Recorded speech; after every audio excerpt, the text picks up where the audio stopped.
आइए अब बात करते हैं how this book can work miracles in your life. इस चैप्टर में ये समझने की कोशिश की जाती है कि ये किताब इंसान की जिंदगी में कैसे गहरा असर डाल सकती है और सोच के स्तर पर क्या बदलाव लाकर हालात को बदल सकती है। यहाँ किसी जादू या चमत्कार की कहानी नहीं कही जा रही, बल्कि ये बताया जा रहा है कि दिमाग के अंदर जो प्रक्रियाएं लगातार चलती रहती हैं, वही धीरे धीरे इंसान की लाइफ को एक दिशा देती हैं। इस चैप्टर की शुरुआत इसी विचार से होती है कि दुनिया में हर इंसान की जिंदगी अलग क्यों होती है। कोई खुश दिखाई देता है, कोई परेशान, कोई आगे बढ़ता जाता है तो कोई बार बार अटक जाता है। बाहर से देखने पर वजहें अलग अलग लगती हैं, लेकिन किताब ये समझाने की कोशिश करती है कि असली वजह ज्यादातर बाहर नहीं बल्कि अंदर होती है। इंसान की आदतों, सोच और अंदर चलने वाली इमेजरी का असर उसकी लाइफ के रिजल्ट्स पर पड़ता है। यहाँ बताया गया है कि इंसान जो भी लगातार सोचता है, वही बात धीरे धीरे उसके सबकॉन्शियस माइंड में बैठ जाती है। सबकॉन्शियस माइंड कोई तर्क वितर्क नहीं करता, वो ये नहीं देखता कि सोच सही है या गलत। जो बात बार बार दोहराई जाती है वही उसके लिए सच बन जाती है। इसी वजह से दो लोग एक जैसी परिस्थिति में भी बिल्कुल अलग रिजल्ट्स पाते हैं। एक इंसान भरोसे और उम्मीद के साथ आगे बढ़ता है, दूसरा डर और शक के साथ। इस चैप्टर में यह भी साफ किया गया है कि ये किताब किसी धर्म, रीति या मान्यता से जुड़ी नहीं है। यहाँ बात दिमाग के नेचुरल नियमों की हो रही है जो हर इंसान पर बराबर लागू होते हैं। जैसे पानी हर जगह अपना लेवल ढूंढ लेता है, वैसे ही सबकॉन्शियस माइंड भी दिए गए विचारों के हिसाब से रिजल्ट पैदा करता है। फर्क सिर्फ इतना है कि ज्यादातर लोग इस नियम को जानते नहीं हैं, इसलिए अनजाने में अपने ही खिलाफ काम करते रहते हैं। एक आम गलतफहमी ये होती है कि प्रार्थना या इच्छा सिर्फ मुश्किल वक्त में की जाती है। इस चैप्टर में बताया गया है कि हर इंसान रोज कुछ न कुछ मांग ही रहा होता है। जब कोई डरता है तो वो भी एक तरह की नेगेटिव प्रार्थना ही होती है। जब कोई बार बार ये सोचता है कि कुछ गलत हो जाएगा, तो वही सोच अंदर गहराई तक चली जाती है और वैसा ही अनुभव बनाती है। मतलब ये कि इच्छा और सोच दोनों ही लगातार सबकॉन्शियस माइंड को संदेश भेज रहे होते हैं। ये भी समझाया गया है कि प्रार्थना का मतलब शब्दों से ज्यादा भावना से होता है। जो बात इंसान अंदर से सच मान लेता है, वही सबकॉन्शियस माइंड स्वीकार कर लेता है। यहाँ ये नहीं देखा जाता कि शब्द किस भाषा में है या तरीका कौन सा है। जरूरी ये है कि सोच और भावना आपस में मेल खा रही हों। अगर अंदर शक है और बाहर से उम्मीद के शब्द बोले जा रहे हैं, तो सबकॉन्शियस माइंड उसी शक को पकड़ लेता है। इस चैप्टर में लेखक अपने अनुभवों का जिक्र करते हुए ये दिखाते हैं कि हीलिंग, समाधान और बदलाव कोई बाहर से आने वाली चीज नहीं है। दिमाग के अंदर पहले से एक ऐसी शक्ति काम कर रही होती है जो शरीर की हर प्रक्रिया को संभालती है। वही शक्ति हालात को भी संभाल सकती है, अगर उसे सही दिशा में संकेत दिए जाएं। ये बात धीरे धीरे समझाने की कोशिश की गई है ताकि इसे कल्पना या अंधविश्वास ना समझा जाए। एक और जरूरी बात जो यहाँ सामने आती है वो ये है कि इंसान अक्सर सही चीज मांगता है, लेकिन गलत तरीके से। जब सोच में डर, गुस्सा या बेचैनी भरी होती है, तो वही भाव सबकॉन्शियस माइंड तक पहुंचता है। बाद में इंसान ये सोचकर हैरान होता है कि उसने तो अच्छा चाहा था, फिर भी रिजल्ट उल्टा क्यों आया। इस चैप्टर में ये क्लैरिटी दी जाती है कि सबकॉन्शियस माइंड शब्द नहीं बल्कि अंदर की स्थिति को फॉलो करता है। रियल लाइफ में इसका असर हर जगह दिखता है। काम, रिश्ते, सेहत और पैसे, हर जगह वही पैटर्न दोहराता है जो अंदर चल रहा होता है। जो इंसान खुद को अंदर से कमजोर मानता है, उसे मौके भी वैसे ही मिलते हैं। जो खुद को काबिल मानता है, वो मुश्किल हालात में भी रास्ता ढूंढ लेता है। बाहर से देखने पर फर्क किस्मत का लगता है, लेकिन अंदर से देखने पर फर्क सोच का होता है। इस चैप्टर का मकसद ये नहीं है कि इंसान खुद को दोष देने लगे, बल्कि ये समझाना है कि अगर सोच ने कभी नुकसान पहुंचाया है, तो वही सोच बदलाव भी ला सकती है। सबकॉन्शियस माइंड कोई सजा देने वाली ताकत नहीं है, वो तो बस दिए गए निर्देशों पर काम करता है। जैसे ही निर्देश बदलते हैं, दिशा भी बदलने लगती है। अंत में ये अध्याय एक शांत समझ के साथ खत्म होता है कि ये किताब किसी एक दिन में सब कुछ बदलने का दावा नहीं करती। ये एक प्रक्रिया को समझाने की कोशिश है। जैसे जैसे इंसान अपने अंदर चल रही सोच को पहचानना शुरू करता है, वैसे वैसे छोटे बदलाव दिखने लगते हैं। यही छोटे बदलाव मिलकर आगे चलकर बड़े रिजल्ट्स बनाते हैं।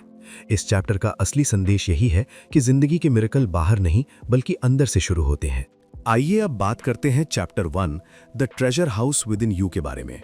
इस चैप्टर में ये समझने की कोशिश की जाती है कि इंसान के अंदर ही वो सारी ताकत और काबिलियत मौजूद है जिसकी तलाश वो अक्सर बाहर की दुनिया में करता रहता है। यहाँ ये बताया गया है कि मन के अंदर, खासकर सबकॉन्शियस माइंड के अंदर, एक ऐसा खजाना छुपा होता है जो सही तरीके से समझ में आ जाए तो जिंदगी के कई पहलुओं को बदल सकता है। इस चैप्टर की शुरुआत इसी सोच से होती है कि ज्यादातर लोग अपनी जिंदगी में परेशान, उलझे हुए या सीमित इसलिए रहते हैं क्योंकि उन्हें ये पता ही नहीं होता कि उनके अंदर कितनी बड़ी क्षमता छुपी है। इंसान बाहर हालात को दोष देता है, किस्मत को जिम्मेदार ठहराता है या दूसरों से तुलना करता है, लेकिन अंदर झांक कर नहीं देखता। लेखक यहाँ ये समझाने की कोशिश करता है कि इंसान के अंदर मौजूद सबकॉन्शियस माइंड एक तरह का स्टोर हाउस है, जहाँ आइडिया, सोच, विश्वास और आदतें जमा होती रहती हैं। वही जमा हुई चीज़ें आगे चलकर जिंदगी के अनुभव बनती हैं। यहाँ एक अहम बात साफ की जाती है कि सबकॉन्शियस माइंड कोई नई चीज़ नहीं है जिसे हासिल करना पड़े। ये तो पहले से ही हर इंसान के अंदर मौजूद है।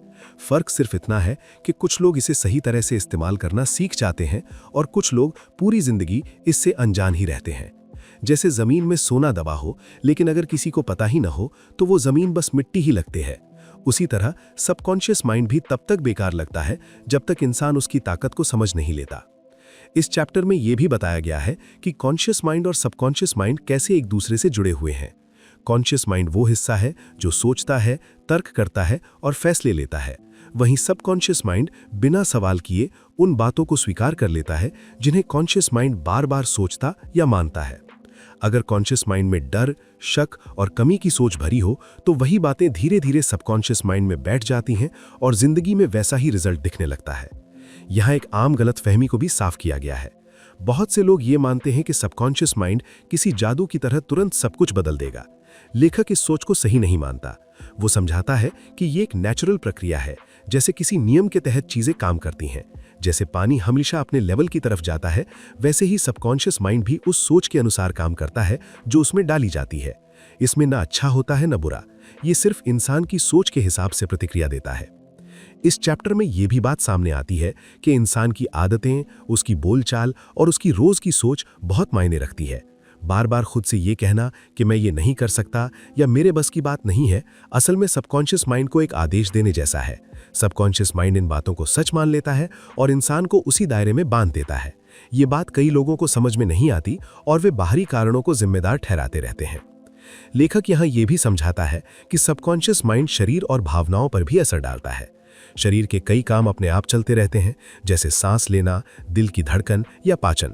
ये सब सबकॉन्शियस माइंड के कंट्रोल में होता है। इसलिए जब इंसान लगातार तनाव, डर या नेगेटिव सोच में रहता है तो उसका असर शरीर पर भी दिखने लगता है। इसके उलट जब सोच शांत और संतुलित होती है तो शरीर भी बेहतर तरीके से काम करता है। इस चैप्टर का एक जरूरी हिस्सा ये भी है कि जिंदगी में बाहर जो कुछ भी दिखता है उसकी जड़ें अंदर की सोच में होती हैं। लोग अक्सर हालात बदलना चाहते हैं लेकिन सोच बदलने पर ध्यान नहीं देते। लेखक का मानना है कि बाहर की दुनिया को बदलने से पहले अंदर की दुनिया को समझना और सुधारना जरूरी है। जब अंदर की सोच साफ होती है तो बाहर के फैसले और काम भी धीरे धीरे उसी दिशा में जाने लगते हैं। यहाँ ये भी बताया गया है कि सबकॉन्शियस माइंड सुझावों पर बहुत जल्दी काम करता है। ये तर्क नहीं करता और न ही सही गलत का फैसला करता है। जो बात बार बार उस तक पहुंचाई जाती है वही वो सच मान लेता है। इसी वजह से इंसान को अपनी सोच और शब्दों को लेकर सजग रहने की जरूरत होती है। अनजाने में कही गई बातें भी धीरे धीरे आदत बन सकती हैं और वही आदत आगे चलकर जिंदगी का पैटर्न बना देती है। इस चैप्टर का मकसद ये समझाना है कि इंसान कमजोर नहीं है, बल्कि वो अपनी ही सोच से खुद को सीमित कर लेता है। अंदर जो खजाना है वो किसी खास लोगों के लिए नहीं, बल्कि हर इंसान के लिए है। फर्क सिर्फ समझ और इस्तेमाल का है। जब इंसान ये मानने लगता है कि उसके अंदर भी समझ, समाधान और आगे बढ़ने की ताकत है, तब उसकी सोच में धीरे धीरे बदलाव आने लगता है। अंत में ये चैप्टर एक शांत और साफ संदेश देता है कि जिंदगी में जो भी सुधार चाहिए उसकी शुरुआत बाहर नहीं बल्कि अंदर से होती है। सबकॉन्शियस माइंड कोई चमत्कार दिखाने वाली चीज नहीं है, बल्कि ये एक नेचुरल सिस्टम है जो इंसान की सोच के साथ मिलकर काम करता है। जब इंसान इस सिस्टम को समझने लगता है तो वो अपनी जिंदगी को ज्यादा संतुलित, साफ और बेहतर दिशा में ले जा सकता है। आइए बात करते हैं चैप्टर 2 के बारे में, जिसका नाम है हाउ योर माइंड वर्क्स। इस चैप्टर में हम जानेंगे कि हमारा माइंड एक्चुअली कैसे काम करता है, कॉन्शियस और सबकॉन्शियस माइंड क्या होते हैं और हम अपने थॉट्स को कंट्रोल करके अपनी लाइफ को कैसे बेहतर बना सकते हैं।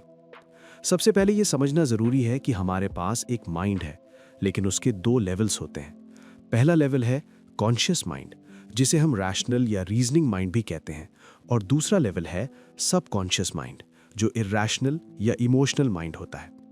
ये दोनों लेवल्स अलग अलग तरीके से काम करते हैं, लेकिन दोनों कनेक्टेड हैं और साथ मिलकर हमारी पूरी लाइफ को शेप देते हैं। जब हम अपने कॉन्शियस माइंड से सोचते हैं तो वो थॉट्स धीरे धीरे हमारे सबकॉन्शियस माइंड में सिंक हो जाती हैं और फिर सबकॉन्शियस माइंड उन थॉट्स की नेचर के अकॉर्डिंग क्रिएशन करना शुरू कर देता है। सबकॉन्शियस माइंड हमारी इमोशंस का सीट है और ये क्रिएटिव माइंड है।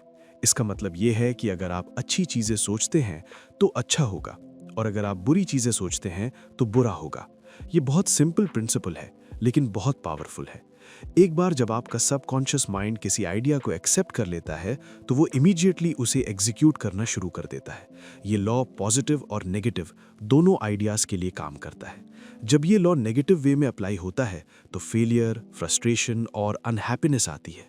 लेकिन जब आपकी हैबिचुअल थिंकिंग हार्मोनियस और कंस्ट्रक्टिव होती है तो आप परफेक्ट हेल्थ, सक्सेस और प्रॉस्पेरिटी एक्सपीरियंस करते हैं। अब ये समझते हैं कि ये दो माइंड्स एक्चुअली कैसे डिफरेंट है।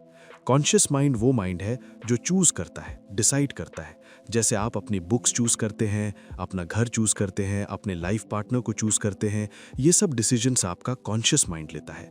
लेकिन दूसरी तरफ आपका हार्ट ऑटोमेटिकली बीट करता रहता है, आपका डाइजेशन ऑटोमेटिकली चलता रहता है, आपकी ब्रीदिंग ऑटोमेटिकली होती रहती है बिना आपके कॉन्शियस एफर्ट के। ये सब काम आपका सबकॉन्शियस माइंड करता है। आपको इसके बारे में सोचना नहीं पड़ता, ये ऑटोमेटिकली चलता रहता है। सबकॉन्शियस माइंड को सॉइल यानी मिट्टी की तरह समझ सकते हैं। जैसे मिट्टी किसी भी टाइप के सीड्स को एक्सेप्ट कर लेती है, चाहे वो अच्छे हों या बुरे, ठीक वैसे ही सबकॉन्शियस माइंड भी हर तरह के थॉट्स को एक्सेप्ट कर लेता है। आपके थॉट्स सीड्स की तरह हैं। नेगेटिव और डिस्ट्रक्टिव थॉट्स आपके सबकॉन्शियस में नेगेटिवली काम करती रहती हैं और टाइम के साथ वो आउटर एक्सपीरियंस में मैनिफेस्ट होती हैं। इंपॉर्टेंट बात यह है कि सबकॉन्शियस माइंड ये चेक नहीं करता कि आपके थॉट्स अच्छे हैं या बुरे, ट्रू हैं या फॉल्स। वो बस उन थॉट्स की नेचर के अकॉर्डिंग रिस्पॉन्ड करता है। साइकोलॉजिस्ट्स और साइंटिस्ट ने बहुत एक्सपेरिमेंट्स किए हैं हिप्नोसिस पर और पाया कि सबकॉन्शियस माइंड कंपैरिजन नहीं कर सकता, सिलेक्शन नहीं कर सकता और रीजनिंग नहीं कर सकता। अगर एक हिप्नोटिस्ट किसी को सजेस्ट करे कि तुम नेपोलियन बोनापार्ट हो तो वो पर्सन उसी तरह बिहेव करने लगता है। इससे पता चलता है कि सबकॉन्शियस माइंड किसी भी सजेशन को एक्सेप्ट कर लेता है अगर कॉन्शियस माइंड उसे एक्सेप्ट करे। इसलिए ये बहुत इंपॉर्टेंट हो जाता है कि आप अपने थॉट्स, आइडियाज और प्रीमिसेस को केयरफुली सिलेक्ट करें। अब बात करते हैं सजेशन की पावर के बारे में। सजेशन का मतलब है किसी थॉट या आइडिया को माइंड में डालना। सजेशन दो टाइप्स के होते हैं। ऑटो सजेशन मतलब खुद को कुछ सजेस्ट करना और हेट्रो सजेशन मतलब दूसरों से सजेशन आना। कॉन्शियस माइंड एक वॉचमैन की तरह काम करता है जो सबकॉन्शियस माइंड को फॉल्स इंप्रेशन से प्रोटेक्ट करता है। लेकिन प्रॉब्लम यह है कि अगर कॉन्शियस माइंड किसी सजेशन को एक्सेप्ट कर ले तो सबकॉन्शियस माइंड उसे एग्जीक्यूट करना शुरू कर देता है। एक एग्जाम्पल से समझते हैं। मान लीजिए एक शिप पर एक पैसेंजर है जो थोड़ा डरपोक दिखता है। आप उससे कहते हैं कि तुम बहुत बीमार लग रहे हो, तुम्हारा फेस पेल है, मुझे लगता है तुम सी सिक हो जाओगे। अगर वो पर्सन ऑलरेडी सी सिकनेस से डरा हुआ है तो आपका सजेशन उसके डर के साथ एसोसिएट हो जाएगा और वो एक्चुअली सी सिक फील करने लगेगा। लेकिन अगर आप ये सेम बात एक सेलर को कहें तो वो हंस देगा या थोड़ा इरिटेट हो जाएगा, क्योंकि उसके माइंड में सी सिकनेस का कोई फियर नहीं है। इससे पता चलता है कि सजेशन तभी काम करता है जब वो पर्सन मेंटली उसे एक्सेप्ट करे। चाइल्डहुड से ही हम बहुत सारे नेगेटिव सजेशन सुनते आ रहे हैं, जैसे कि तुम ये नहीं कर सकते, तुम कभी कुछ नहीं बन पाओगे, तुम फेल हो जाओगे, तुम्हारे पास चांस नहीं है, लाइफ बहुत हार्ड है, दुनिया बदतर होती जा रही है। अगर हम एडल्ट होने के बाद भी इन नेगेटिव सजेशंस को होल्ड करते रहें तो ये हमारी लाइफ में फेलियर और प्रॉब्लम्स क्रिएट करते रहेंगे। लेकिन अच्छी बात यह है कि हम कंस्ट्रक्टिव ऑटो सजेशन यूज करके इन नेगेटिव पैटर्न्स को चेंज कर सकते हैं। एक यंग सिंगर की स्टोरी है जिसे ऑडिशन देने में बहुत फियर आता था। उसकी वॉइस अच्छी थी लेकिन 3 बार पहले वो फेल हो चुकी थी क्योंकि फियर की वजह से। उसका सबकॉन्शियस माइंड ये नेगेटिव ऑटो सजेशन एक्सेप्ट कर चुका था कि मैं फेल हो जाऊंगी। फिर उसने ये टेक्निक यूज की। वो दिन में 3 बार रिलैक्स होकर बैठती और खुद से कहती, मैं ब्यूटीफुली गाती हूँ, मैं काम हूँ, कॉन्फिडेंट हूँ, पॉइज्ड हूँ। उसने ये स्टेटमेंट स्लोली और फीलिंगली रिपीट किए, स्पेशली स्लीप से पहले। 1 वीक में उसका पूरा कॉन्फिडेंस आ गया और नेक्स्ट ऑडिशन में वो सक्सेसफुल रही। इसी तरह एक 75 साल की लेडी थी जो हमेशा खुद से कहती थी कि मेरी मेमोरी जा रही है। फिर उसने रिवर्स प्रोसेस यूज की और पॉजिटिव ऑटो सजेशन रिपीट करने लगी कि मेरी मेमोरी हर डिपार्टमेंट में इंप्रूव हो रही है, जो भी मुझे याद रखना है वो ऑटोमेटिकली याद रहता है। 3 वीक्स में उसकी मेमोरी पूरी तरह नॉर्मल हो गई। एक और इम्पॉर्टेंट कॉन्सेप्ट है मेजर प्रेमिस का। हमारा माइंड सिलॉजिज्म की तरह काम करता है। इसका मतलब है जो भी मेजर प्रेमिस हमारा कॉन्शियस माइंड अज्यूम करता है ट्रू, उसी के बेसिस पर सबकॉन्शियस माइंड कंक्लूजन पर पहुंचता है। अगर आपका प्रेमिस ट्रू है तो कंक्लूजन भी ट्रू होगा। एक प्रोफेसर की एग्जाम्पल है जिनका सब कुछ उल्टा चला जा रहा था। हेल्थ खराब, वेल्थ लॉस, फ्रेंड्स भी चले गए। उन्होंने अपने माइंड में एक पॉजिटिव मेजर प्रेमिस एस्टैब्लिश किया। उन्होंने रिपीटेडली कहा, इन्फिनिट इंटेलिजेंस मुझे गाइड कर रही है, परफेक्ट हेल्थ मेरा है, हार्मनी ऑपरेट कर रही है मेरे माइंड और बॉडी में, ब्यूटी, लव, पीस और अबंडेंस मेरे पास है। कुछ टाइम में उनकी पूरी लाइफ चेंज हो गई। सबकॉन्शियस माइंड आर्ग्यू नहीं करता। जब आप कहते हैं मैं ये नहीं कर सकता, मैं बहुत बूढ़ा हो गया हूं, मैं ये ऑब्लिगेशन मीट नहीं कर सकता, तो आप अपने सबकॉन्शियस को नेगेटिव थॉट्स दे रहे हैं और वो अकॉर्डिंगली रिस्पॉन्ड कर रहा है। आप एक्चुअली अपने ओन गुड को ब्लॉक कर रहे हैं। जब आप कॉन्शियस माइंड में ऑब्स्टिकल्स और इंपेडिमेंट्स क्रिएट करते हैं तो आप सबकॉन्शियस माइंड की विजडम और इंटेलिजेंस को डिनाई कर रहे हैं। इससे मेंटल और इमोशनल कंजेशन होता है जो सिकनेस और न्यूरोटिक टेंडेंसीज लाता है। इंपॉर्टेंट ये समझना है कि सजेशन का पावर सिर्फ तब काम करता है जब हम मेंटली उसे एक्सेप्ट करें। दूसरों के सजेशंस की अपने आप में कोई पावर नहीं होती। एक स्टोरी है एक आदमी की जो इंडिया में क्रिस्टल गेजर के पास गया। उसने प्रेडिक्ट किया कि तुम्हारा हार्ट खराब है और तुम नेक्स्ट न्यू मून पर मर जाओगे। वो आदमी घर आकर सबको ये बताने लगा, अपने विल अरेंज करने लगा। वो प्रेडिक्शन उसके सबकॉन्शियस माइंड में पावरफुली एंटर हो गई क्योंकि उसने कंप्लीटली एक्सेप्ट कर ली और एग्जैक्टली प्रेडिक्टेड टाइम पर वो मर गया। लेकिन रियलिटी ये थी कि क्रिस्टल गेजर की कोई पावर नहीं थी। उस आदमी ने खुद अपने थॉट से अपनी डेथ क्रिएट की। अगर उसने माइंड के लॉज को समझा होता तो वो उस नेगेटिव सजेशन को रिजेक्ट कर देता और कुछ नहीं होता। ये समझना बहुत जरूरी है कि सजेशंस अपने आप में पावरलेस हैं। सिर्फ वो पावर रखते हैं जो आप उन्हें अपने थॉट्स के थ्रू देते हैं। आपको मेंटल कंसेंट देना पड़ता है, आपको उस थॉट को एंटरटेन करना पड़ता है, तब वो आपकी थॉट बन जाती है और आप थिंकिंग कर रहे होते हैं। याद रखें, आपके पास चूज करने की कैपेसिटी है। आप लाइफ चूज कर सकते हैं, लव चूज कर सकते हैं, हेल्थ चूज कर सकते हैं, अबंडेंस चूज कर सकते हैं। कॉन्शियस और सबकॉन्शियस माइंड को एक शिप के कैप्टन और इंजन रूम की तरह समझ सकते हैं। कैप्टन ब्रिज पर खड़ा होता है और ऑर्डर्स देता है, इंजन रूम के लोग ऑर्डर्स फॉलो करते हैं। इसी तरह आपका कॉन्शियस माइंड कैप्टन है और सबकॉन्शियस माइंड क्रू मेंबर है जो ऑर्डर्स फॉलो करता है।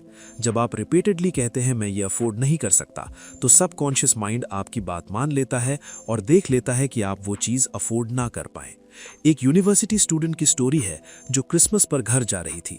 उसने एक एक्सपेंसिव बैग देखा स्टोर विंडो में और कहने वाली थी मैं इसे अफोर्ड नहीं कर सकती, लेकिन फिर उसने सोचा और तुरंत रिवर्स किया। उसने कहा ये बैग मेरा है, मैं इसे मेंटली एक्सेप्ट करती हूँ, मेरा सबकॉन्शियस इसे मेरे पास लाएगा। उसी दिन शाम को उसके फियांसे ने उसे एग्जैक्टली वही बैग गिफ्ट दिया। उसने सीखा कि मनी और सब कुछ treasure house of subconscious mind में है। ये कॉन्सेप्ट सिर्फ थ्योरी नहीं है, ये प्रैक्टिकल टूल्स हैं जिन्हें डेली लाइफ में यूज किया जा सकता है। जब आप अपने थॉट्स को कॉन्शियसली चूज करते हैं, कंस्ट्रक्टिव और हार्मोनियस थॉट सोचते हैं, तो आपका सबकॉन्शियस माइंड उन थॉट्स के अकॉर्डिंग आपकी रियलिटी क्रिएट करता है। हेल्थ, वेल्थ, रिलेशनशिप्स, सक्सेस, सब कुछ आपके थॉट से इन्फ्लुएंस्ड होता है। यह अंडरस्टैंडिंग पावरफुल है क्योंकि ये आपको अपनी लाइफ की कंट्रोल आपके हाथ में देती है। कॉमन मिसअंडरस्टैंडिंग ये है कि लोग सोचते हैं सबकॉन्शियस माइंड कोई मैजिकल एंटिटी है जो सेपरेट है, लेकिन रियलिटी ये है कि ये आप ही के माइंड का एक पार्ट है। एक और मिसअंडरस्टैंडिंग ये है कि लोग सोचते हैं सिर्फ पॉजिटिव सोचने से सब कुछ ऑटोमेटिकली ठीक हो जाएगा, लेकिन इंपॉर्टेंट ये है कि आपको उस पॉजिटिव थॉट को फील भी करना होगा, इमोशनलाइज करना होगा, तभी वो सबकॉन्शियस तक प्रॉपरली पहुंचेगी। सिर्फ सुपरफिशियल लेवल पर पॉजिटिव एफर्मेशंस बोलने से काम नहीं होगा अगर डीप डाउन आप नेगेटिव सोच रहे हैं। इस नॉलेज को अप्लाई करने के लिए पहले अपने डेली थॉट्स को ऑब्जर्व करना शुरू करें। देखें कि आप दिन भर क्या सोच रहे हैं। जब भी नेगेटिव थॉट आए, उसे तुरंत पॉजिटिव थॉट से रिप्लेस करें। स्लीप से पहले का टाइम सबसे पावरफुल होता है क्योंकि तब कॉन्शियस माइंड रिलैक्स्ड होता है और सबकॉन्शियस ज़्यादा रिसेप्टिव होता है। सो रेगुलरली प्रैक्टिस करें कि स्लीप से पहले पॉजिटिव एफर्मेशंस रिपीट करें विद फीलिंग। अपने वर्ड्स का भी ध्यान रखें। जब आप कहते हैं मैं नहीं कर सकता, मैं अफोर्ड नहीं कर सकता, मेरी मेमोरी जा रही है, ये सब नेगेटिव कमांड्स हैं जो सबकॉन्शियस को जा रहे हैं। इंस्टेड कहना शुरू करें मैं कर सकता हूँ, हर चीज़ पॉसिबल है, मेरी मेमोरी स्ट्रांग है। ये सिंपल चेंजेस पावरफुल रिजल्ट्स लाते हैं ओवर टाइम। ये चैप्टर हमें ये सिखाता है कि हम अपनी डेस्टिनी के क्रिएटर हैं। हमारे थॉट्स ही हमारे एक्सपीरियंसेस बनाते हैं। जब हम इस पावर को समझ लेते हैं और कॉन्शियसली यूज करते हैं तो हम अपनी लाइफ को ट्रांसफॉर्म कर सकते हैं। ये एक कंटिन्यूस प्रोसेस है, एक डेली प्रैक्टिस है। जितना ज्यादा हम कंस्ट्रक्टिव और हार्मोनियस थॉट सोचेंगे। आइए अब बात करते हैं चैप्टर 3 जिसका नाम है the miracle working power of your subconscious mind. इस चैप्टर में ये समझने की कोशिश की जाती है कि सबकॉन्शियस माइंड में ऐसी कौन सी ताकत है जो इंसान की हेल्थ, सोच, आदतों और पूरे जीवन पर गहरा असर डालती है, और ये ताकत कैसे चुपचाप हर समय काम करती रहती है। इस चैप्टर का मुख्य फोकस ये है कि सबकॉन्शियस माइंड कोई कल्पना या रहस्यमयी चीज नहीं है, बल्कि ये एक एक्टिव और लगातार काम करने वाली शक्ति है। ये दिमाग का वो हिस्सा है जो कभी सोता नहीं है। जब इंसान जाग रहा होता है तब भी, और जब गहरी नींद में होता है तब भी ये अपने काम में लगा रहता है। दिल की धड़कन, सांस लेना, खून का बहाव, खाना पचाना, शरीर के टिश्यू बनना, ये सभी काम बिना किसी कॉन्शियस कोशिश के अपने आप होते रहते हैं। ये सब इस बात की तरफ इशारा करता है कि शरीर के अंदर एक ऐसी इंटेलिजेंस काम कर रही है जो इंसान की लिमिटेड सोच से कहीं ज्यादा समझदार है। इस चैप्टर में यह भी समझाया गया है कि सबकॉन्शियस माइंड सिर्फ शरीर को चलाने तक सीमित नहीं है, बल्कि ये याददाश्त, इंस्पिरेशन, क्रिएटिव आइडियाज और प्रॉब्लम सॉल्विंग में भी बड़ी भूमिका निभाता है। कई बार ऐसा होता है कि कोई सवाल दिमाग में अटका रहता है और जवाब नहीं मिलता, लेकिन कुछ समय बाद या नींद के बाद अचानक क्लैरिटी आ जाती है। ये इसलिए होता है क्योंकि सबकॉन्शियस माइंड बैकग्राउंड में उस सवाल पर काम करता रहता है। ये भी बताया गया है कि इंसान की इच्छाएं, सपने और बेहतर बनने की चाह सबकॉन्शियस माइंड से ही निकलती हैं। आर्टिस्ट, म्यूजिशियन, राइटर या साइंटिस्ट जब कुछ नया क्रिएट करते हैं तो वो केवल लॉजिकल सोच का नतीजा नहीं होता। उसके पीछे सबकॉन्शियस माइंड की गहरी प्रोसेसिंग होती है जो अलग-अलग अनुभवों और जानकारी को जोड़कर कुछ नया सामने लाती है। चैप्टर में ये बात खास तौर पर समझाई गई है कि सबकॉन्शियस माइंड को जो भी आइडिया या विश्वास दिया जाता है वो उसे सच मानकर उस दिशा में काम शुरू कर देता है। इसे द बुक ऑफ लाइफ की तरह बताया गया है, यानी जो कुछ भी इंसान अपने अंदर बार बार सोचता और मानता है वही धीरे धीरे बाहर की दुनिया में एक्सपीरियंस बनकर सामने आता है। अंदर की सोच बाहर की हालत को आकार देती है। यहाँ एक बहुत जरूरी पॉइंट ये है कि सबकॉन्शियस माइंड तर्क नहीं करता। वो ये नहीं जांचता कि कोई सोच सही है या गलत। अगर कॉन्शियस माइंड किसी बात को बार बार सच मान लेता है तो सबकॉन्शियस माइंड उसे एक्सेप्ट कर लेता है और उसी के अनुसार रिजल्ट बनाता है। यही कारण है कि पॉजिटिव और नेगेटिव दोनों तरह की सोच का असर इंसान के जीवन में दिखता है। इस चैप्टर में हीलिंग के उदाहरणों के जरिए ये समझाया गया है कि सबकॉन्शियस माइंड शरीर को ठीक करने की नेचुरल टेंडेंसी रखता है। जब इंसान डर, चिंता और नेगेटिव इमेज को बार बार दिमाग में रखता है तो वही पैटर्न शरीर पर असर डाल सकता है। वहीं जब मन में हेल्थ, बैलेंस और नॉर्मल फंक्शनिंग की इमेज रखी जाती है तो सबकॉन्शियस माइंड उसी दिशा में काम करने लगता है। यहाँ हीलिंग को किसी जादू की तरह नहीं, बल्कि माइंड और बॉडी के कोऑर्डिनेशन के रूप में समझाया गया है। एक आम गलतफहमी ये होती है कि सिर्फ ऊपर ऊपर पॉजिटिव बातें बोल देने से सब बदल जाएगा। इस चैप्टर में साफ किया गया है कि बात शब्दों की नहीं, बल्कि अंदर के विश्वास और फीलिंग की है। जब तक कॉन्शियस माइंड किसी बात को सच मानकर एक्सेप्ट नहीं करता, तब तक वो सबकॉन्शियस माइंड तक सही तरीके से नहीं पहुंचती। इसलिए जबरदस्ती या तनाव के साथ की गई सोच असर नहीं करती। रियल लाइफ में इसका मतलब ये है कि इंसान को अपनी अंदर की सोच पर ध्यान देना चाहिए। दिन भर में जो बातें खुद से कही जाती हैं, जैसे डर, शक, कमी या असमर्थता की बातें, वही सबकॉन्शियस माइंड में जाती हैं। वहीं अगर सोच धीरे धीरे स्थिर, शांत और बैलेंस्ड बनाई जाए तो उसी के अनुसार बाहरी हालत में भी बदलाव दिखने लगता है। ये कोई एक दिन की प्रक्रिया नहीं होती, बल्कि समय के साथ बनने वाला असर होता है। चैप्टर के आखिर में ये समझ आता है कि सबकॉन्शियस माइंड इंसान के खिलाफ नहीं, बल्कि उसके पक्ष में काम करता है। ये जीवन को संभालने, सुरक्षित रखने और बैलेंस में लाने की कोशिश करता रहता है। इंसान की जिम्मेदारी सिर्फ इतनी है कि वो कॉन्शियस लेवल पर किस तरह की सोच और विश्वास को जगह दे रहा है। इस तरह ये चैप्टर एक शांत और स्पष्ट समझ देता है कि इंसान के अंदर मौजूद सबकॉन्शियस माइंड कोई रहस्यमयी शक्ति नहीं, बल्कि एक नेचुरल इंटेलिजेंट सिस्टम है जो दी गई दिशा के अनुसार काम करता है। जब सोच और भावना में संतुलन होता है तो वही संतुलन धीरे धीरे जीवन के अनुभवों में भी दिखाई देने लगता है। आइए अब बात करते हैं chapter 4, mental healing in ancient times. इसमें हम जानेंगे कि पुराने समय में लोग दिमाग और शरीर के रिश्ते को कैसे समझते थे और कैसे बिना मॉडर्न दवाइयों के भी मेंटल हीलिंग को एक नेचुरल प्रोसेस माना जाता था। ये चैप्टर इस बात पर फोकस करता है कि मेंटल हीलिंग कोई नई खोज नहीं है। आज हम जिसे साइकोलॉजी या माइंड पावर कहते हैं, उसकी जड़ें बहुत पुराने समय में मिलती हैं। प्राचीन सभ्यताओं में ये मान्यता थी कि इंसान के अंदर एक ऐसी शक्ति होती है जो शरीर को सही दिशा में ले जा सकती है। जब दिमाग शांत और भरोसे से भरा होता है तब शरीर भी उसी के अनुसार रिस्पॉन्ड करता है। पुराने समय के हीलर्स, साधु और फिजिशियन ये मानते थे कि बीमारी सिर्फ शरीर की नहीं होती बल्कि सोच और विश्वास की भी होती है। अगर किसी इंसान के मन में डर, गिल्ट या निराशा लगातार बनी रहती है तो उसका असर शरीर पर दिखने लगता है। इसी वजह से मेंटल हीलिंग में सबसे पहले मन को स्थिर करने पर जोर दिया जाता था। इस चैप्टर में ये भी बताया गया है कि प्राचीन समय में प्रेयर, चैंटिंग और विश्वास को हीलिंग का अहम हिस्सा माना जाता था। इसका मतलब ये नहीं था कि शब्दों में कोई जादू है, बल्कि असली ताकत उस भावना और भरोसे में होती थी जो इंसान अपने मन में पैदा करता था।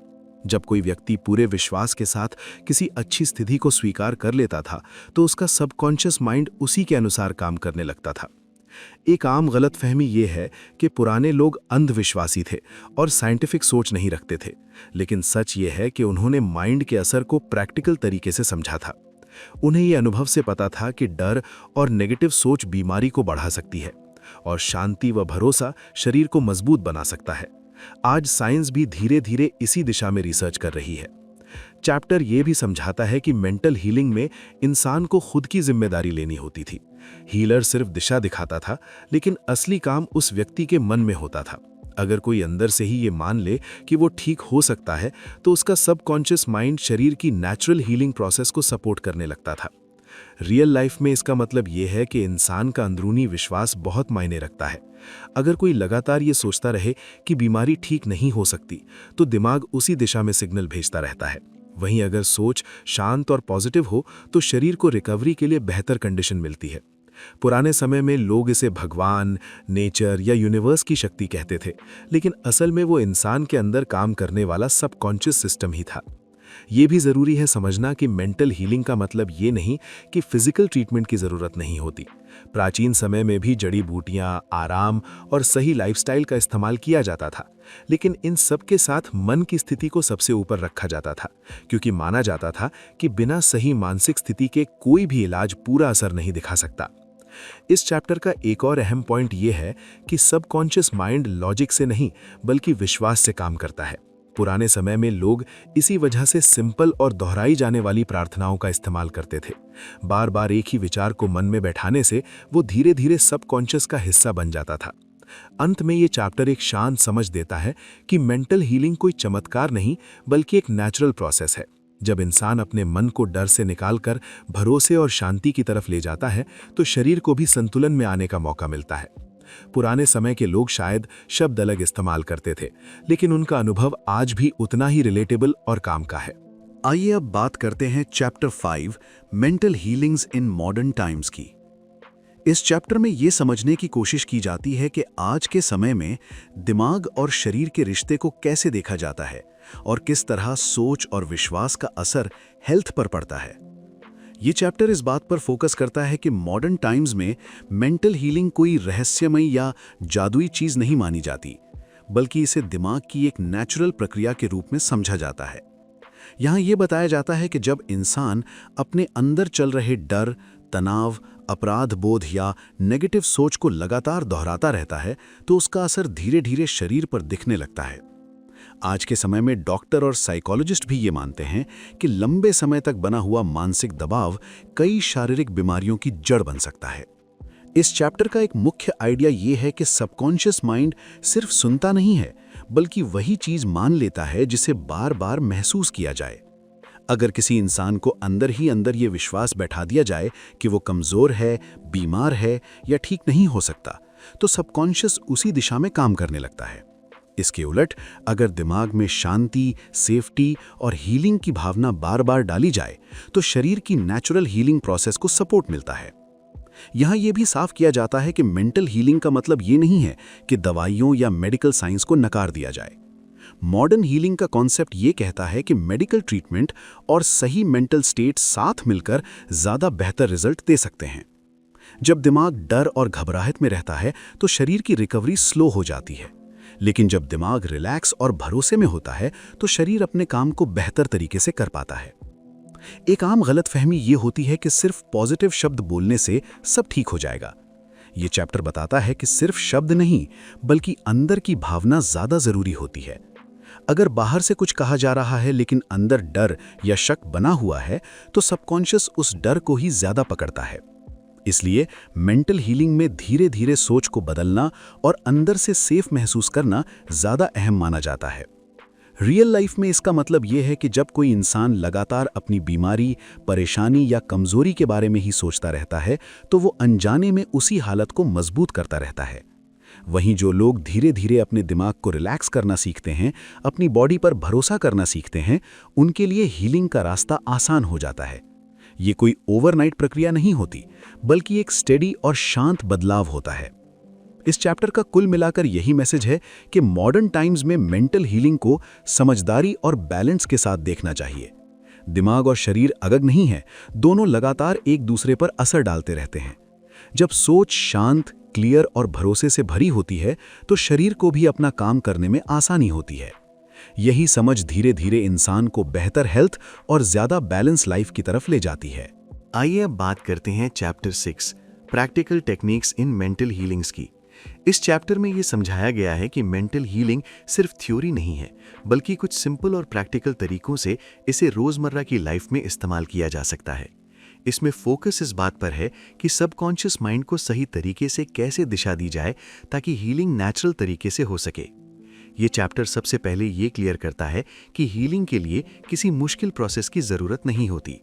असली ज़रूरत होती है एक वर्किंग बेस की। जैसे साइंस में कुछ फिक्स नियम होते हैं, वैसे ही माइंड के भी कुछ नियम होते हैं। सबकॉन्शियस माइंड अपने आप कुछ नहीं चुनता, वो वही करता है जो उस पर बार बार इम्प्रेस किया जाता है। अगर किसी इंसान के दिमाग में बार बार डर, टेंशन या बीमारी का ख्याल चलता रहता है, तो सबकॉन्शियस माइंड उसे सच मानकर उसी दिशा में काम करने लगता है। इस चैप्टर का एक इम्पॉर्टेंट आइडिया ये है कि बिलीफ ही हीलिंग की असली चाबी है। यहाँ बिलीफ का मतलब धर्म या किसी खास चीज़ में आस्था नहीं है, बल्कि वो सोच है जिसे इंसान अपने मन में सच मान लेता है। सबकॉन्शियस माइंड लॉजिक या तर्क नहीं करता, वो सिर्फ एक्सेप्ट करता है। जो सोच गहराई में एक्सेप्ट हो जाती है, वही शरीर और लाइफ में दिखाई देने लगती है। चैप्टर में ये भी समझाया गया है कि ऑटो सजेशन कैसे काम करता है। ऑटो सजेशन मतलब खुद को बार बार कोई सिंपल और पॉजिटिव बात कहना। जब दिमाग रिलैक्स होता है, तब कही गई बातें ज़्यादा असर करती हैं। इसलिए सोने से पहले या शांत स्थिति में पॉजिटिव थॉट्स दोहराने से सबकॉन्शियस माइंड उन्हें जल्दी पकड़ लेता है। ये कोई जादू नहीं है, बल्कि माइंड के नेचुरल काम करने का तरीका है। यहाँ एक कॉमन मिसअंडरस्टैंडिंग को भी क्लियर किया गया है। बहुत लोग सोचते हैं कि सिर्फ शब्द दोहराने से सब कुछ बदल जाएगा, लेकिन असल में शब्दों के पीछे फीलिंग और एक्सेप्टेंस ज़रूरी होती है। अगर अंदर से ही शक बना रहे, तो सबकॉन्शियस माइंड कंफ्यूज रहता है। इसलिए सिंपल, शांति से और बिना ज़बरदस्ती के थॉट्स को अपनाना ज़्यादा असरदार होता है। रियल लाइफ में ये कैसे अप्लाई होता है, ये भी इस चैप्टर का अहम हिस्सा है। जैसे कोई इंसान बार बार ये सोचता है कि वो कमज़ोर है या जल्दी थक जाता है, तो शरीर भी वैसा ही रिस्पॉन्स देने लगता है। वहीं अगर वही इंसान धीरे धीरे अपने दिमाग में हेल्थ और बैलेंस के थॉट्स बैठा दे, तो शरीर की नेचुरल हीलिंग पावर एक्टिव होने लगती है। सबकॉन्शियस माइंड का झुकाव हमेशा लाइफ की तरफ होता है। वो खुद इंसान को ठीक करने की कोशिश करता है, बशर्ते उसे सही दिशा मिले। इस चैप्टर का कुल मिलाकर यही मैसेज है कि मेंटल हीलिंग कोई बाहर से आने वाली चीज़ नहीं है, ये इंसान के अंदर पहले से मौजूद सिस्टम है। ज़रूरत सिर्फ इतनी है कि सोच को समझदारी से चुना जाए, नेगेटिव पैटर्न को रोका जाए और सबकॉन्शियस माइंड को क्लियर और शांत निर्देश दिए जाएं। जब ये प्रक्रिया सही तरीके से होती है, तो हीलिंग अपने आप एक नेचुरल रिजल्ट बन जाती है।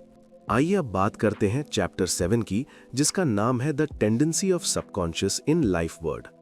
इस चैप्टर में ये समझने की कोशिश की जाती है कि सबकॉन्शियस माइंड की नेचर क्या होती है, वो किस दिशा में काम करता है और कैसे उसका झुकाव हमेशा लाइफ को बचाने, संभालने और आगे बढ़ाने की तरफ होता है। ये चैप्टर इस बात पर फोकस करता है कि सबकॉन्शियस माइंड का बेसिक काम जीवन को सपोर्ट करना है। वो नेगेटिव नहीं है, वो किसी को नुकसान पहुंचाने के लिए नहीं बना है। उसकी प्रवृत्ति हमेशा लाइफ वर्ड होती है, यानी जीवन की तरफ। इसका मतलब ये है कि सबकॉन्शियस माइंड हर समय शरीर को ठीक रखने, बैलेंस बनाने और इंसान को सुरक्षित रखने की कोशिश करता रहता है। चाहे इंसान जाग रहा हो या सो रहा हो, सबकॉन्शियस माइंड लगातार काम करता रहता है। इस चैप्टर में ये साफ किया जाता है कि दिल का धड़कना, सांस लेना, खून का बहना, खाना पचना, घाव भरना, ये सब चीजें बिना किसी सोच के अपने आप होती रहती हैं। इंसान को ये सोचने की जरूरत नहीं पड़ती कि अब दिल धड़के या अब सांस आए। ये सब सबकॉन्शियस माइंड के कंट्रोल में होता है। इससे ये समझ आता है कि सबकॉन्शियस माइंड कितना इंटेलिजेंट है और कितना भरोसेमंद सिस्टम है। यहाँ एक जरूरी बात समझाई जाती है कि सबकॉन्शियस माइंड का नेचर लाइफ को बचाना है, लेकिन वो उसी दिशा में काम करता है जैसी दिशा इंसान की सोच उसे देती है। अगर इंसान बार बार डर, चिंता और निराशा की सोच करता है तो सबकॉन्शियस माइंड भी उसी पैटर्न पर रिस्पॉन्ड करता है। वो नेगेटिव नहीं बनता, बल्कि जो इनपुट मिलता है उसी को फॉलो करता है। इस चैप्टर में यह भी बताया गया है कि सबकॉन्शियस माइंड कभी बहस नहीं करता। वो ये नहीं पूछता कि सोच सही है या गलत। जो बात बार बार और फीलिंग के साथ दी जाती है वही वो सच मान लेता है। इसी वजह से कुछ लोग जाने अनजाने में खुद को नुकसान पहुंचा लेते हैं।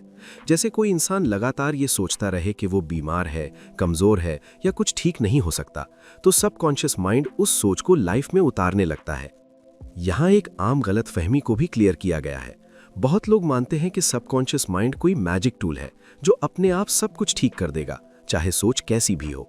लेकिन सच ये है कि सबकॉन्शियस माइंड को दिशा कॉन्शियस माइंड देता है।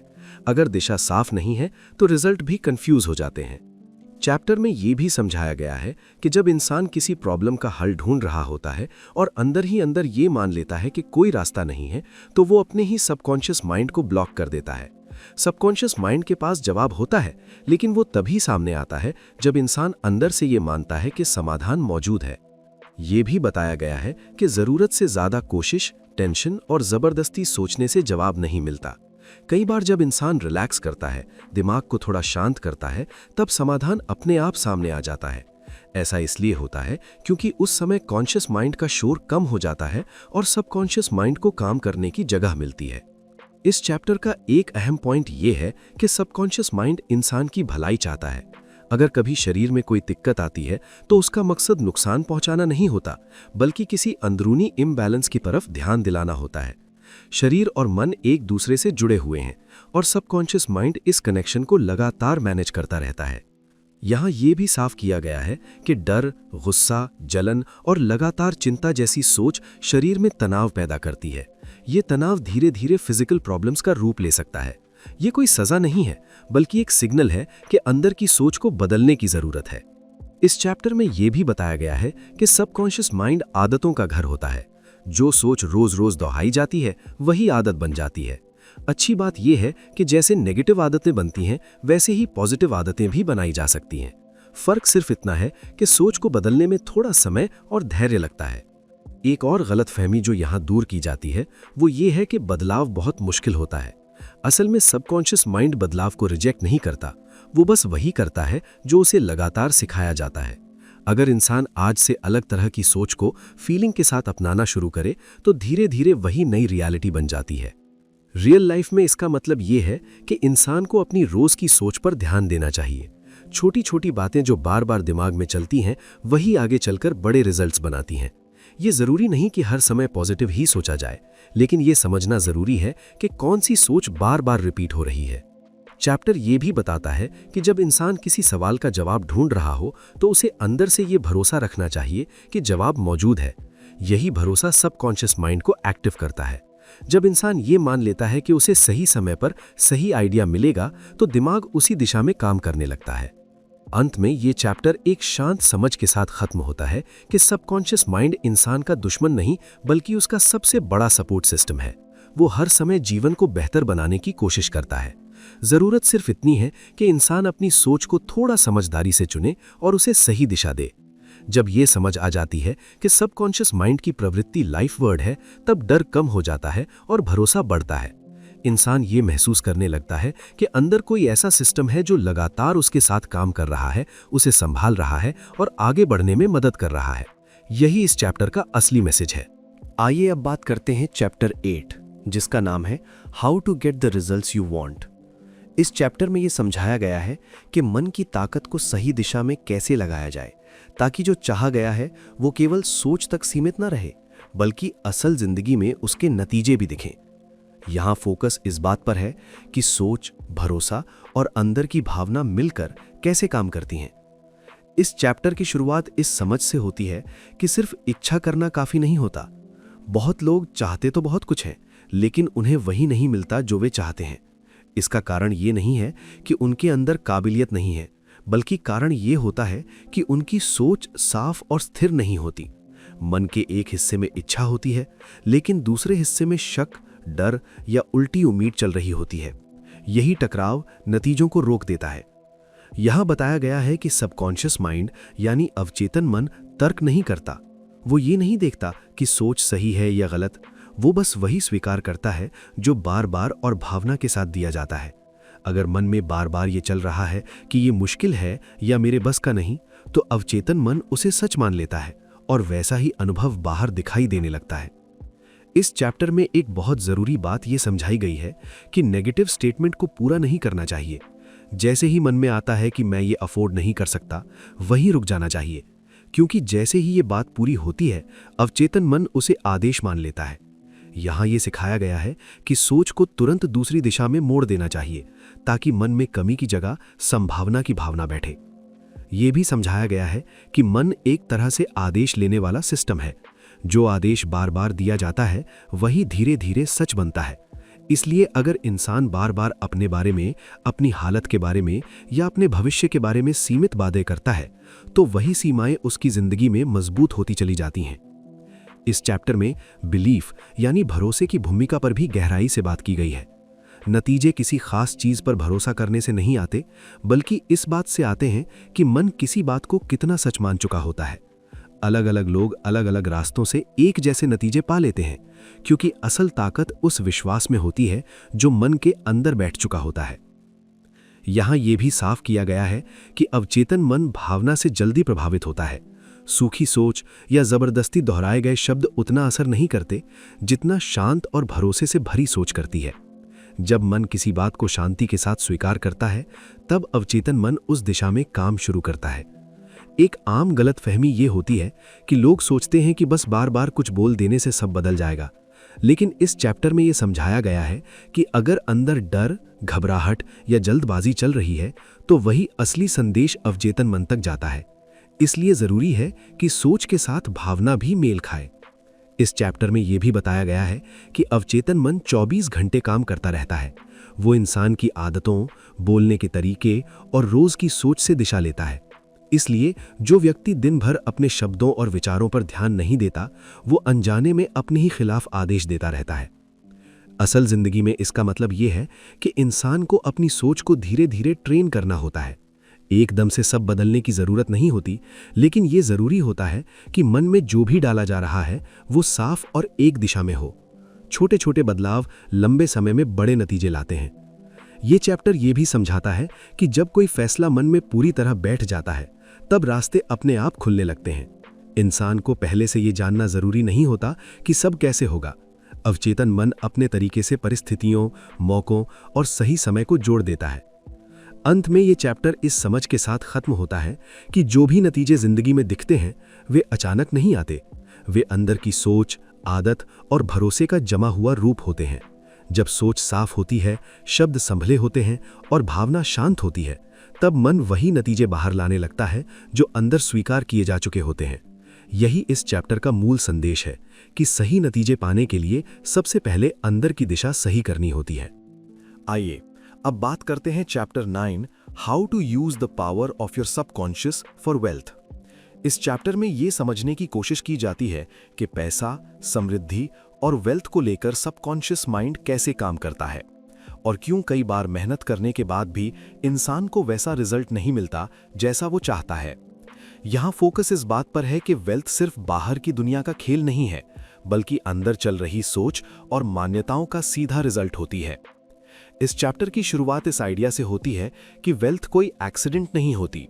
ये अचानक किस्मत से नहीं टपकती, बल्कि अंदर की गहरी सोच से धीरे धीरे बनती है। इंसान का सबकॉन्शियस माइंड वही एक्सेप्ट करता है जो उसे बार बार सच लगता है। अगर अंदर ये मान लिया गया है कि पैसा मुश्किल से आता है, पैसा गंदा है या अमीर लोग गलत होते हैं, तो सबकॉन्शियस उसी दिशा में काम करने लगता है। बाहर चाहे कितने भी मौके हों, अंदर की सोच उन्हें पकड़ने नहीं देती। ये भी साफ किया गया है कि सबकॉन्शियस माइंड लॉजिक से नहीं चलता।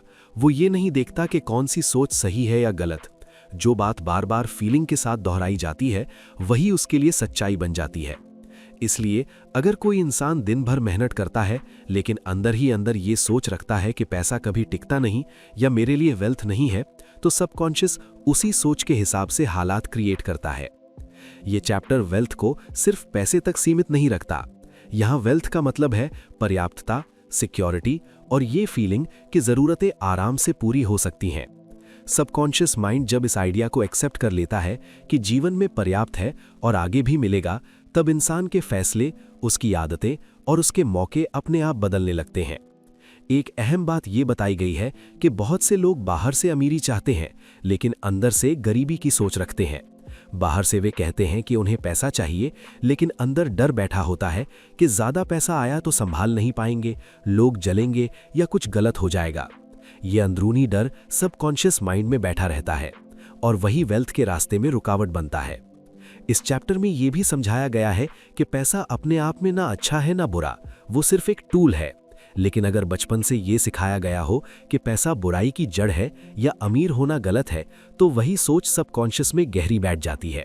फिर इंसान अनजाने में ऐसे फैसले लेता है जिससे पैसा दूर ही रहे। ये सब बिना किसी जानबूझकर कोशिश के होता है। यहाँ ये भी बताया गया है कि सबकॉन्शियस माइंड हमेशा कमी या प्रचुरता में से किसी एक स्टेट में काम करता है। अगर अंदर कमी की फीलिंग है तो बाहर वही हालात बनते हैं। अगर अंदर प्रचुरता की फीलिंग है तो बाहर मौके दिखने लगते हैं। ये कोई जादू नहीं है, बल्कि सोच का सीधा असर है फैसलों और एक्शंस पर। कई बार गलतफहमी ये होती है कि सिर्फ पॉजिटिव वाक्य दोहराने से पैसा आ जाएगा। इस चैप्टर में ये साफ किया गया है कि सिर्फ शब्द काफी नहीं होते। जब तक अंदर से वो बात सच महसूस ना हो, सबकॉन्शियस उसे एक्सेप्ट नहीं करता।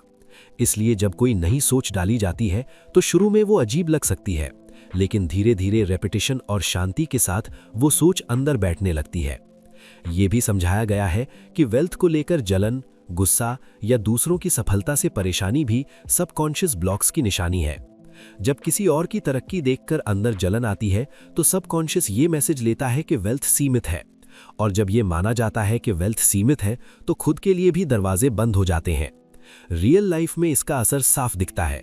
ऐसा इंसान मौके पहचान नहीं पाता, सही समय पर सही फैसला नहीं ले पाता या खुद को योग्य नहीं मानता। वहीं दूसरी तरफ जिसने अंदर से ये मान लिया कि वेल्थ जीवन का नेचुरल हिस्सा है, वो ज्यादा खुले दिमाग से सोचता है, रिस्क को समझदारी से लेता है और मौके पकड़ने की हिम्मत करता है। इस चैप्टर में यह भी बताया गया है कि सबकॉन्शियस माइंड गहराई से इमोशन पर काम करता है। डर, गिल्ट और शर्म जैसे इमोशन वेल्थ के रास्ते में सबसे बड़े रोड़े हैं। अगर किसी को लगता है कि ज्यादा कमाना गलत है या वो इसके लायक नहीं है, तो सबकॉन्शियस उसी सोच को सच साबित करने की कोशिश करता है। एक और अहम बात यह है कि सबकॉन्शियस माइंड हमेशा रेपिटेशन से सीखता है। रोजमर्रा की छोटी छोटी बातें जैसे मेरे बस का नहीं, पैसा टिकता नहीं, हम जैसे लोगों के लिए नहीं, धीरे धीरे अंदर बैठ जाती हैं। ये बातें मजाक में कही जाएं तब भी असर करती हैं, क्योंकि सबकॉन्शियस माइंड मजाक और सच में फर्क नहीं करता। इस चैप्टर का रियल लाइफ एप्लीकेशन ये है कि वेल्थ के बारे में सोच बदलना सबसे पहला कदम है। इसका मतलब ये नहीं कि इंसान हवा में सपने देखने लगे, बल्कि ये कि अंदर से ये मान लिया जाए कि पर्याप्त पैसा कमाना और संभालना संभव है। जब ये सोच अंदर बैठने लगती है तो इंसान की प्लानिंग, मेहनत और धैर्य सब बदलने लगते हैं। ये भी समझाया गया है कि सबकॉन्शियस माइंड को जब साफ दिशा दी जाती है तो वो रास्ते खोजने लगता है, कभी आइडिया के रूप में, कभी सही लोगों से मिलवाकर, तो कभी सही समय पर सही मौका दिखाकर। लेकिन ये सब तभी होता है जब अंदर का डर और नकारात्मक मान्यता कम होती जाती है। अंत में ये चैप्टर एक शांत समझ के साथ खत्म होता है कि वेल्थ बाहर से नहीं, अंदर से शुरू होती है। जब सबकॉन्शियस माइंड वेल्थ के आइडिया को नेचुरल और सही मान लेता है, तब जीवन में संतुलन, सुरक्षा और स्थिरता धीरे धीरे आने लगती है। ये कोई रातों रात बदलाव नहीं है, बल्कि सोच के बदलने से शुरू होने वाली एक लगातार प्रक्रिया है। आइए अब बात करते हैं chapter 10 your right to be rich की। इस चैप्टर में ये समझाया जाता है कि अमीरी कोई गलती या लालच नहीं है, बल्कि ये इंसान का नेचुरल अधिकार है। यहाँ ये बताया जाता है कि पैसा और सुख सुविधाएं जीवन के खिलाफ नहीं है, बल्कि सही सोच के साथ ये जीवन को बेहतर तरीके से जीने का साधन बनती हैं। ये चैप्टर इस बात से शुरू होता है कि बहुत से लोग मन ही मन ये मान लेते हैं कि अमीर होना गलत है या फिर आध्यात्मिक जीवन और पैसे के बीच टकराव होता है। लेखक समझाते हैं कि ये सोच गलत है। अगर जीवन ने इंसान को ज़रूरतें दी हैं, इच्छाएं दी हैं, तो उनके पूरा होने के साधन भी दिए हैं। पैसा उन साधनों में से एक है। अमीरी का मतलब सिर्फ जमा करना नहीं, बल्कि अपनी ज़रूरतें आराम से पूरी करना और दूसरों के लिए भी उपयोगी बनना है। यहाँ एक अहम बात कही जाती है कि गरीबी कोई पुण्य नहीं है। कई लोग ये मान लेते हैं कि कम में जीना ही महानता है, लेकिन सच ये है कि कमी और तनाव इंसान की सोच को छोटा कर देते हैं। जब दिमाग हर समय बिल, खर्च और डर में उलझा रहता है, तो क्रिएटिव सोच और शांति खत्म हो जाती है। इस चैप्टर में ये समझाया गया है कि आर्थिक सुरक्षा इंसान को आज़ादी देती है, ताकि वो अपने टैलेंट और क्षमता का सही इस्तेमाल कर सके। लेखक ये भी बताते हैं कि पैसा खुद नहीं आता, बल्कि सोच के रास्ते आता है। अगर अंदर ही अंदर ये विश्वास बैठा हो कि पैसा बुरा है या मेरे लिए पैसा नहीं बना है, तो वही सोच सबकॉन्शियस माइंड में जाकर काम करने लगती है। फिर मौके आते हुए भी दिखाई नहीं देते। इस चैप्टर का मुख्य फोकस यही है कि पहले अपनी अंदर की मान्यताओं को देखना जरूरी है। एक और जरूरी आइडिया ये है कि अमीरी का मतलब किसी और से छीनना नहीं है। बहुत लोग सोचते हैं कि अगर कोई अमीर बन रहा है तो किसी और का नुकसान हो रहा है। लेखक साफ करते हैं कि जीवन में संसाधनों की कमी नहीं है। सही सोच, सही मेहनत और सही दिशा में काम करने से सबके लिए काफी है। ये समझ इंसान के मन से जलन और डर को हटाती है। इस चैप्टर में यह भी बताया गया है कि सिर्फ पैसा चाहने से कुछ नहीं होता। अंदर ये भावना होनी चाहिए कि पैसा एक नेचुरल और सही चीज है। जब इंसान खुद को योग्य मानता है, तभी वो बेहतर मौके स्वीकार कर पाता है। कई लोग मेहनत तो करते हैं, लेकिन खुद को ज्यादा पाने के लायक नहीं मानते। यही लिमिटिंग सोच आगे बढ़ने से रोकती है। एक और आम गलतफहमी ये भी बताई गई है कि अमीरी अचानक या किस्मत से आती है। लेखक समझाते हैं कि किस्मत भी अक्सर सोच का ही रिजल्ट होती है। जो इंसान अपने दिमाग में स्पष्ट रूप से समृद्धि की तस्वीर रखता है, फैसले भी उसी हिसाब से लेता है। धीरे धीरे वही फैसले सही नतीजे देने लगते हैं। रियल लाइफ में इसका मतलब ये है कि इंसान अपने काम, स्किल और सोच को कम आंकना बंद करे। जो काम किया जा रहा है उसकी वैल्यू समझे। सही मेहनत का सही रिटर्न मिलना गलत नहीं है। अगर इंसान खुद अपनी वैल्यू नहीं समझेगा तो दुनिया भी नहीं समझेगी। ये चैप्टर ये भी सिखाता है कि अमीरी का उद्देश्य सिर्फ खुद तक सीमित नहीं होना चाहिए। जब इंसान के पास पर्याप्त हो तो वो दूसरों की मदद कर सकता है, बेहतर फैसले ले सकता है और समाज में सकारात्मक योगदान दे सकता है। इस नजरिए से देखा जाए तो अमीरी जिम्मेदारी भी है। अंत में ये चैप्टर शांत तरीके से ये समझाता है कि अमीर बनना कोई एक्स्ट्रा डिमांड नहीं है। ये जीवन के नेचुरल फ्लो का हिस्सा है। सही सोच, सही विश्वास और सही एक्शन के साथ इंसान अपने लिए बेहतर जीवन बना सकता है। जब अंदर की सोच साफ हो जाती है तो बाहर की परिस्थितियां भी धीरे धीरे बदलने लगती हैं। यही इस चैप्टर का असली संदेश है। आइए अब बात करते हैं chapter 11, your subconscious mind as a partner in success. इस चैप्टर में यह समझने की कोशिश की जाती है कि सबकॉन्शियस माइंड सिर्फ एक अंदरूनी सिस्टम नहीं है, बल्कि सक्सेस की जर्नी में एक साइलेंट पार्टनर की तरह काम करता है। इसमें यह साफ किया जाता है कि कैसे रोज की सोच, आदतें और अंदर चलने वाली बातचीत धीरे धीरे लाइफ के रिजल्ट्स बनाती है। ये चैप्टर इस बात से शुरू होता है कि सक्सेस सिर्फ मेहनत या बाहरी प्लानिंग का रिजल्ट नहीं होती। अक्सर लोग ये मान लेते हैं कि जो दिख रहा है वही असली काम है, लेकिन असल में जो काम अंदर चल रहा होता है वही बाहर की दिशा तय करता है। सबकॉन्शियस माइंड हर समय एक्टिव रहता है। ये दिन रात ये देखता रहता है कि कॉन्शियस माइंड क्या मान रहा है, क्या दोहरा रहा है और किस चीज को सच मानकर जी रहा है। इस चैप्टर में यह समझाया जाता है कि सबकॉन्शियस माइंड लॉजिक से नहीं चलता। वो ये नहीं पूछता कि सोच सही है या गलत। वो सिर्फ ये देखता है कि क्या चीज बार बार एक्सेप्ट की जा रही है। अगर कोई इंसान बार बार अपने मन में ये मानता है कि वो आगे नहीं बढ़ सकता, तो सबकॉन्शियस उसी मान्यता के हिसाब से रास्ते बना देता है। वहीं अगर अंदर ये फीलिंग बैठ जाती है कि रास्ता मिलेगा, तो सबकॉन्शियस उसी दिशा में काम शुरू कर देता है। यहाँ सक्सेस को किसी एक बड़ी घटना की तरह नहीं देखा गया है, बल्कि इसे एक प्रोसेस माना गया है। ये प्रोसेस तब शुरू होता है जब इंसान अपने सबकॉन्शियस माइंड के साथ लड़ना बंद करके उसे पार्टनर बना लेता है। मतलब ये कि बाहर कुछ और चाहना और अंदर कुछ और मानना, इस गैप को खत्म करना जरूरी है। जब दोनों एक ही दिशा में होते हैं तभी रिजल्ट्स स्थिर और लंबे समय के लिए आते हैं। चैप्टर में यह भी बताया गया है कि बहुत से लोग मेहनत तो बहुत करते हैं लेकिन फिर भी बार बार वही रुकावटें झेलते हैं। इसका कारण अक्सर बाहर नहीं, अंदर छुपा होता है। अंदर कहीं ना कहीं ये मान्यता बैठी होती है कि सक्सेस मुश्किल है या ये सिर्फ कुछ लोगों के लिए है। सबकॉन्शियस माइंड इसी मान्यता को सच मानकर वही सिचुएशन दोहराता रहता है। यहाँ एक ज़रूरी पॉइंट ये है कि सबकॉन्शियस माइंड इंस्ट्रक्शंस शब्दों से ज़्यादा फीलिंग से लेता है। जो चीज़ दिल में सच लगती है वही उसके लिए कमांड बन जाती है। अगर कोई इंसान ऊपर से पॉजिटिव बातें करता है लेकिन अंदर डर और शक चल रहा है तो सबकॉन्शियस डर को ज़्यादा सीरियसली लेता है। इसलिए ये चैप्टर सिर्फ सोच बदलने की नहीं बल्कि अंदर की फीलिंग्स को समझने की बात करता है। एक आम गलतफहमी ये होती है कि सबकॉन्शियस माइंड कोई जादू की मशीन है जिसमें एक बार कुछ डाल दिया और तुरंत रिजल्ट मिल गया। ये चैप्टर इस भ्रम को साफ करता है। सबकॉन्शियस माइंड धीरे धीरे काम करता है। ये आदतों, रेपिटेशन और लगातार एक जैसी दिशा में सोचने से बदलता है। इसमें पेशेंस की ज़रूरत होती है। ये भी समझाया गया है कि सक्सेस के रास्ते में आने वाली बहुत सी प्रॉब्लम्स असल में बाहर की नहीं होती, वे अंदर की कंडीशनिंग का रिजल्ट होती हैं। बचपन से, समाज से और पुराने एक्सपीरियंस से बनी धारणाएं सबकॉन्शियस में जमा रहती हैं। जब तक उन्हें बदला नहीं जाता तब तक इंसान बार बार वही पैटर्न जीता रहता है। चैप्टर ये भी बताता है कि सबकॉन्शियस माइंड हर समय सल्यूशन खोजने में लगा रहता है, लेकिन वो तभी काम करता है जब कॉन्शियस माइंड उसे क्लियर डायरेक्शन देता है। अगर दिमाग हर समय कंफ्यूजन में है तो सबकॉन्शियस को भी साफ सिग्नल नहीं मिलता। इसलिए क्लैरिटी बहुत ज़रूरी मानी गई है। रियल लाइफ में इसका मतलब ये है कि इंसान को ये देखना चाहिए कि वो रोज़ अपने बारे में क्या मान रहा है। अपने काम, अपनी काबिलियत और अपने फ्यूचर को लेकर अंदर की भाषा कैसी है। वही भाषा धीरे धीरे उसकी हकीकत बनती है।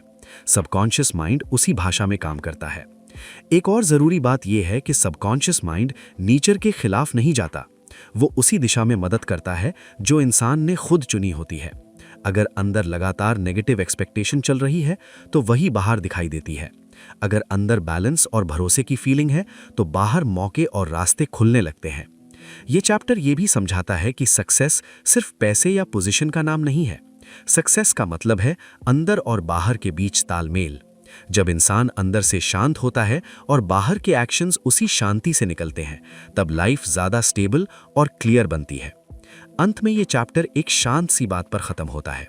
सबकॉन्शियस माइंड कोई दुश्मन नहीं है जो रोक रहा हो, वो वही कर रहा होता है जो उसे सिखाया गया है। जैसे ही इंसान ये समझ लेता है कि अंदर क्या चल रहा है और उसे धीरे धीरे सही दिशा देता है, वैसे ही सबकॉन्शियस माइंड सक्सेस की जर्नी में एक भरोसेमंद पार्टनर बन जाता है। आइए अब बात करते हैं chapter 12, scientists use the subconscious mind की। इस चैप्टर में ये समझने की कोशिश की जाती है कि साइंटिस्ट्स, इन्वेंटर और रिसर्च से जुड़े लोग अपने सबकॉन्शियस माइंड का इस्तेमाल कैसे करते हैं और ये माइंड उनके काम में किस तरह से बड़ी भूमिका निभाता है। ये चैप्टर इस बात पर फोकस करता है कि साइंस और लॉजिक के पीछे भी एक ऐसा लेवल होता है जहां जवाब सीधे सोचने से नहीं बल्कि अंदर से आते हैं।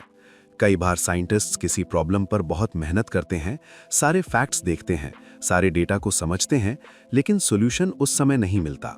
फिर अचानक जब माइंड रिलैक्स होता है, नींद में या आराम के समय, वही सॉल्यूशन अपने आप सामने आ जाता है। इस चैप्टर में यही समझाया गया है कि असल में वो जवाब सबकॉन्शियस माइंड से आता है। यहाँ बताया गया है कि सबकॉन्शियस माइंड हमेशा काम करता रहता है। कॉन्शियस माइंड तब एक्टिव होता है जब इंसान सोच रहा होता है, एनालिसिस कर रहा होता है या कोई डिसीजन ले रहा होता है। लेकिन सबकॉन्शियस माइंड उस समय भी काम करता रहता है जब इंसान सो रहा होता है, टहल रहा होता है या किसी और काम में बिजी होता है। साइंटिस्ट्स अक्सर पहले पूरी प्रॉब्लम को अच्छे से समझते हैं, फिर उसे कुछ समय के लिए छोड़ देते हैं। ये छोड़ना असल में सबकॉन्शियस को काम सौंपना होता है। इस चैप्टर में ये भी समझाया गया है कि कई बड़े साइंटिफिक डिस्कवरी अचानक क्यों होती हैं। ऐसा इसलिए नहीं होता कि साइंटिस्ट्स ने अचानक कुछ नया सोच लिया होता, बल्कि इसलिए होता है कि सबकॉन्शियस माइंड ने पहले से मौजूद जानकारी को अंदर ही अंदर जोड़कर एक नया पैटर्न बना लिया होता है। जब वो पैटर्न तैयार हो जाता है तो वो कॉन्शियस माइंड में एक आइडिया की तरह उभर आता है। यहाँ एक बहुत इंपॉर्टेंट बात क्लियर की जाती है कि सबकॉन्शियस माइंड लॉजिक पर काम नहीं करता, बल्कि एक्सेप्टेंस पर काम करता है। अगर कोई साइंटिस्ट अपने अंदर ये मान ले कि इस प्रॉब्लम का सॉल्यूशन मिल सकता है, तो सबकॉन्शियस उसी दिशा में काम शुरू कर देता है। लेकिन अगर अंदर से ये मान लिया जाए कि ये इम्पॉसिबल है, तो सबकॉन्शियस भी वहीं रुक जाता है। इस चैप्टर में ये गलतफहमी भी दूर की जाती है कि सबकॉन्शियस माइंड सिर्फ इमोशनल या स्पिरिचुअल लोगों के लिए काम करता है। यहाँ साफ कहा गया है कि साइंस से जुड़े लोग भी अनजाने में इसी माइंड का इस्तेमाल करते हैं। फर्क सिर्फ इतना होता है कि वे इसे किसी और नाम से जानते हैं, जैसे इंट्यूशन, इनसाइट या इनर अंडरस्टैंडिंग। ये भी बताया गया है कि कई बार साइंटिस्ट्स जानबूझकर खुद को रिलैक्स करते हैं ताकि माइंड पर प्रेशर ना रहे। जब माइंड पर ज्यादा जोर डाला जाता है तो कॉन्शियस माइंड बीच में आकर सबकॉन्शियस के काम में रुकावट डाल देता है। इसलिए रिलैक्सेशन, नींद और माइंड को शांत करना साइंटिफिक काम का भी एक हिस्सा बन जाता है। चैप्टर ये भी समझाता है कि subconscious mind past experience, knowledge और सीखी हुई बातों को एक साथ जोड़ने की क्षमता रखता है। साइंटिस्ट्स जो भी पढ़ते हैं, सीखते हैं या ऑब्जर्व करते हैं, वो सब सबकॉन्शियस में स्टोर हो जाता है। बाद में वही स्टोर्ड जानकारी नए आइडिया के रूप में सामने आती है। एक आम गलत समझ ये होती है कि नया आइडिया बिना किसी मेहनत के आ जाता है। ये चैप्टर साफ करता है कि पहले मेहनत जरूरी है। बिना स्टडी, बिना रिसर्च और बिना सोच के सबकॉन्शियस के पास काम करने के लिए कुछ होता ही नहीं। सबकॉन्शियस वही चीज आगे बढ़ाता है जो पहले कॉन्शियस माइंड ने उसे दी होती है। रियल लाइफ में इसका इस्तेमाल सिर्फ साइंटिस्ट्स तक सीमित नहीं है। कोई भी इंसान जब किसी प्रॉब्लम का सॉल्यूशन नहीं ढूंढ पा रहा होता, तो उसे जबरदस्ती सोचते रहने के बजाय माइंड को थोड़ी राहत देनी चाहिए। जब इंसान अंदर से ये मान लेता है कि जवाब मिलेगा, तो सबकॉन्शियस उसी दिशा में काम करने लगता है। ये चैप्टर ये भी सिखाता है कि सबकॉन्शियस माइंड को भरोसे की जरूरत होती है। शक और डर सबकॉन्शियस को कंफ्यूज कर देते हैं। साइंटिस्ट्स अक्सर किसी आइडिया को पूरी तरह रिजेक्ट नहीं करते, बल्कि उसे ओपन रखते हैं। यही ओपननेस सबकॉन्शियस को फ्रीली काम करने देती है। अंत में ये चैप्टर एक शांत समझ के साथ खत्म होता है कि सबकॉन्शियस माइंड कोई मैजिक नहीं है, बल्कि माइंड का ही एक नेचुरल हिस्सा है। साइंटिस्ट्स इसका इस्तेमाल करते हैं क्योंकि वे सीख चुके होते हैं कि कब सोचना है और कब सोच को छोड़ देना है। जब कॉन्शियस और सबकॉन्शियस एक बैलेंस में काम करते हैं, तभी क्लैरिटी, इनोवेशन और सही सॉल्यूशन सामने आते हैं। आइए बात करते हैं चैप्टर 13, आपका सबकॉन्शियस माइंड और नींद के चमत्कार की। इस चैप्टर में यह समझने की कोशिश की जाती है कि नींद के दौरान सबकॉन्शियस माइंड कैसे काम करता है, ये कैसे शरीर को ठीक करता है, दिमाग को शांत करता है और कैसे सही तरीके से सोने से पहले किए गए विचार पूरे जीवन पर असर डाल सकते हैं। ये चैप्टर इस बात पर फोकस करता है कि नींद सिर्फ आराम करने का समय नहीं है, बल्कि ये वो समय है जब सबकॉन्शियस माइंड सबसे ज्यादा एक्टिव होता है। दिन में जब कॉन्शियस माइंड सोचने, तुलना करने और फैसले लेने में बिजी रहता है, तब सबकॉन्शियस माइंड बैकग्राउंड में काम करता रहता है। लेकिन जैसे ही नींद आती है, कॉन्शियस माइंड धीरे धीरे शांत हो जाता है और सबकॉन्शियस माइंड पूरी तरह से जिम्मेदारी संभाल लेता है। इसी वजह से नींद को इस चैप्टर में बहुत खास माना गया है। यहाँ ये साफ किया गया है कि सबकॉन्शियस माइंड कभी सोता नहीं है। शरीर सो रहा होता है, लेकिन सबकॉन्शियस माइंड लगातार काम करता रहता है। दिल की धड़कन, सांस लेना, खून का बहाव, पाचन, त्वचा की मरम्मत, ये सब बिना किसी सोच के अपने आप चलता रहता है। इन सभी कामों के पीछे सबकॉन्शियस माइंड ही होता है। इसी कारण कहा गया है कि नींद के दौरान शरीर खुद को रिपेयर करता है। इस चैप्टर का एक अहम विचार ये है कि सोने से पहले के विचार बहुत ताकतवर होते हैं। दिन भर दिमाग में कई तरह के ख्याल आते हैं, लेकिन जब व्यक्ति सोने के लिए लेटता है, उस समय जो आखिरी विचार दिमाग में होता है, वही सीधा सबकॉन्शियस माइंड में चला जाता है। क्योंकि उस समय कॉन्शियस माइंड कमजोर होता है और सबकॉन्शियस माइंड सुझावों को बिना तर्क के स्वीकार कर लेता है। यह भी समझाया गया है कि अगर कोई व्यक्ति सोने से पहले चिंता, डर, गुस्सा या तनाव के साथ सोता है, तो सबकॉन्शियस माइंड उसी मानसिक स्थिति पर काम करता रहता है। इसका असर नींद की क्वालिटी पर भी पड़ता है और अगले दिन के मूड और फैसलों पर भी। इसके उलट अगर सोने से पहले मन शांत हो, विचार पॉजिटिव हो और अंदर एक संतुलन हो, तो सबकॉन्शियस माइंड उसी दिशा में काम करता है। चैप्टर में यह भी बताया गया है कि कई बार लोग कहते हैं कि उन्हें नींद नहीं आती या नींद में बार बार खलल पड़ता है। इसका कारण अक्सर बाहरी नहीं, बल्कि अंदरूनी मानसिक तनाव होता है। जब दिमाग किसी समस्या को पकड़कर बैठ जाता है और छोड़ता नहीं, तो कॉन्शियस माइंड सोने नहीं देता। ऐसे में समाधान ये नहीं है कि जबरदस्ती सोने की कोशिश की जाए, बल्कि ये है कि सबकॉन्शियस माइंड को जिम्मेदारी सौंप दी जाए। यहाँ एक सिंपल लेकिन गहरी बात समझाई गई है कि समस्या को हल करने की कोशिश करते करते थक जाना और फिर उसे छोड़ देना, यही सही तरीका है। जब व्यक्ति ये मान लेता है कि जवाब सबकॉन्शियस माइंड के पास है और वो सही समय पर सामने आएगा, तो दिमाग शांत हो जाता है। इसी शांति में नींद आती है और कई बार जवाब खुद ब खुद सुबह तक मिल जाता है। इस चैप्टर में यह भी बताया गया है कि बहुत से वैज्ञानिक, लेखक और क्रिएटिव लोग अपनी सबसे अच्छी आइडिया नींद के दौरान या नींद से जागते ही पाते हैं। इसका कारण यह है कि सबकॉन्शियस माइंड बिना रुकावट के समस्या पर काम करता रहता है। जब कॉन्शियस माइंड हस्तक्षेप नहीं करता, तब समाधान साफ होकर उभरता है। एक आम गलतफहमी ये होती है कि सबकॉन्शियस माइंड कोई जादुई चीज है जो अपने आप सब ठीक कर देगा, चाहे व्यक्ति कैसे भी सोए। लेकिन यहाँ ये साफ किया गया है कि सबकॉन्शियस माइंड वही करता है जो उसे दिया जाता है। अगर दिन भर नकारात्मक सोच, डर और शक दिए गए हैं, तो सबकॉन्शियस माइंड में भी वही प्रोसेस होंगे। इसलिए जिम्मेदारी कॉन्शियस माइंड की होती है कि वो सोने से पहले किस तरह के विचार चुनता है। इस चैप्टर में यह भी समझाया गया है कि सोने से पहले शरीर और दिमाग को रिलैक्स करना क्यों जरूरी है। जब शरीर टाइट होता है और दिमाग तेज चलता रहता है, तब सबकॉन्शियस माइंड तक सही संदेश नहीं पहुंच पाता। लेकिन जैसे ही शरीर ढीला होता है और सांस सामान्य होती है, दिमाग धीरे धीरे शांत होने लगता है। इसी स्थिति में दिए गए विचार सबसे गहरे स्तर तक जाते हैं। रियल लाइफ में इसका उपयोग बहुत सरल तरीके से किया जा सकता है। दिन खत्म होने पर यह तय करना कि दिन की उलझनों को वहीं रोक दिया जाए। बार बार वही समस्या दोहराने के बजाय ये भावना रखना कि समाधान मौजूद है और सही समय पर सामने आएगा। इस सोच से नींद हल्की नहीं बल्कि गहरी और आरामदायक बनती है। ये भी बताया गया है कि सोने से पहले खुद से बार बार कुछ कहने की जरूरत नहीं होती। लंबी बातें या भारी शब्दों की जगह सरल और शांत भाव ज्यादा असरदार होते हैं। सबकॉन्शियस माइंड भावनाओं की भाषा समझता है, शब्दों की नहीं।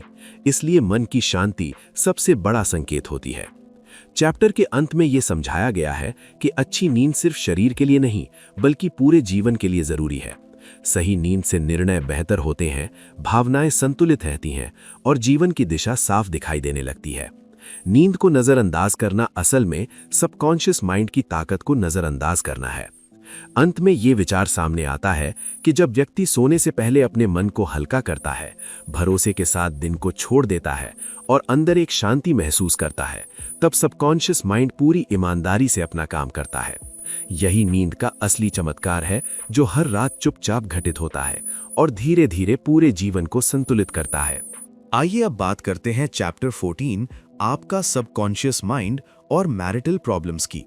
इस चैप्टर में यह समझने की कोशिश की जाती है कि शादीशुदा रिश्तों में जो तनाव, गलत फहमियां और दूरी पैदा होती है, उसके पीछे सिर्फ बाहरी हालात नहीं होते बल्कि सबकॉन्शियस माइंड की बड़ी भूमिका होती है। यहाँ ये साफ किया जाता है कि पति पत्नी के बीच चलने वाले पुराने सोच के पैटर्न कैसे रिश्ते को बिगाड़ भी सकते हैं और सही दिशा में ले जाकर सुधार भी सकते हैं। ये चैप्टर मूल रूप से इस बात पर है कि मैरिज सिर्फ दो लोगों का साथ रहना नहीं है बल्कि दो अलग अलग सबकॉन्शियस माइंड्स का साथ आना है। हर इंसान अपने बचपन, पिछले अनुभवों, विश्वासों और आदतों के साथ रिश्ते में आता है। कई बार इंसान सोचता है कि प्रॉब्लम सामने वाले की वजह से है, लेकिन असल में अंदर बैठी हुई धारणाएं और उम्मीदें रिश्ते को प्रभावित कर रही होती हैं। सबकॉन्शियस माइंड वही मानकर चलता है जो लंबे समय से सच माना गया हो, चाहे वो सही हो या गलत। इस चैप्टर में यह बताया गया है कि मैरिटल प्रॉब्लम्स अक्सर तब शुरू होती हैं जब इंसान अपने पार्टनर के बारे में नेगेटिव सोच को बार बार दोहराता है, जैसे ये मान लेना कि सामने वाला समझता ही नहीं या हमेशा गलती उसी की होती है। ऐसी सोच जब रोज रोज दोहराई जाती है तो सबकॉन्शियस माइंड उसे सच मान लेता है। फिर वही सोच व्यवहार में दिखाई देने लगती है। बात बात पर चिढ़, गुस्सा या दूरी बनने लगती है। धीरे धीरे रिश्ता बोझ जैसा महसूस होने लगता है। यहाँ यह भी समझाया गया है कि सबकॉन्शियस माइंड तर्क नहीं करता।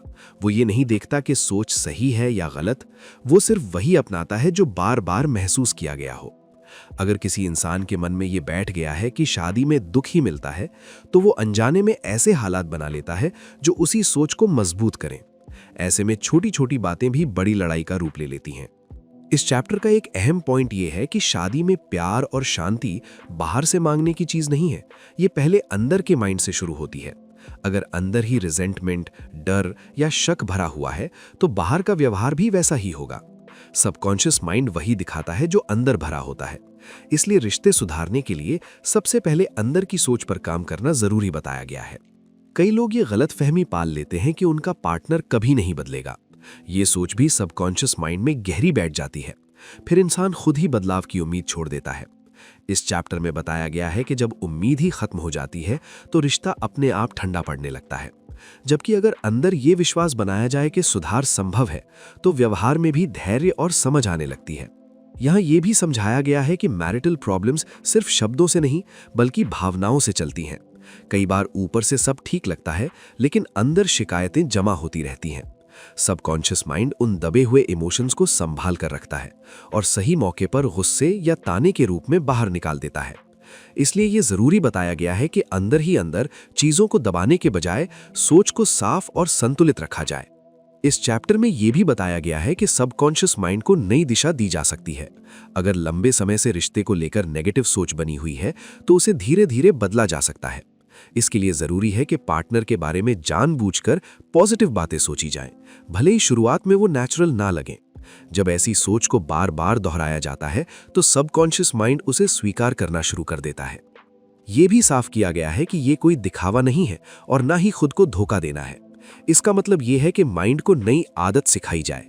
जैसे अगर कोई इंसान हमेशा ये सोचता रहा है कि उसका पार्टनर ठंडा और लापरवाह है तो वो धीरे धीरे उन पलों पर ध्यान देना शुरू करे जब सामने वाले ने समझदारी या केयर दिखाई हो। ये छोटी छोटी बातें सबकॉन्शियस माइंड में नया पैटर्न बनाती हैं। रियल लाइफ में इसका मतलब यह है कि शादी की प्रॉब्लम्स को सिर्फ बहस या सलाह से हल नहीं किया जा सकता। जब तक अंदर की सोच वही पुरानी बनी रहती है तब तक वही रिजल्ट बार बार आएगा। सबकॉन्शियस माइंड को नई इमेज दी जाए कि शादी शांति, सहयोग और समझ का रिश्ता है, न कि लड़ाई और कंट्रोल का। जब अंदर ये इमेज मजबूत होती है तो व्यवहार अपने आप बदलने लगता है। इस चैप्टर में यह भी बताया गया है कि माफी और छोड़ना सबकॉन्शियस माइंड के लिए बहुत जरूरी है। पुराने झगड़े अगर मन में जमा रहते हैं तो वो हर नए झगड़े को और बड़ा बना देते हैं। सबकॉन्शियस माइंड पुराने दर्द को याद रखता है और हर मौके पर उसे सामने ले आता है। इसलिए रिश्ते को आगे बढ़ाने के लिए अंदर से पुराने बोझ को हल्का करना जरूरी बताया गया है।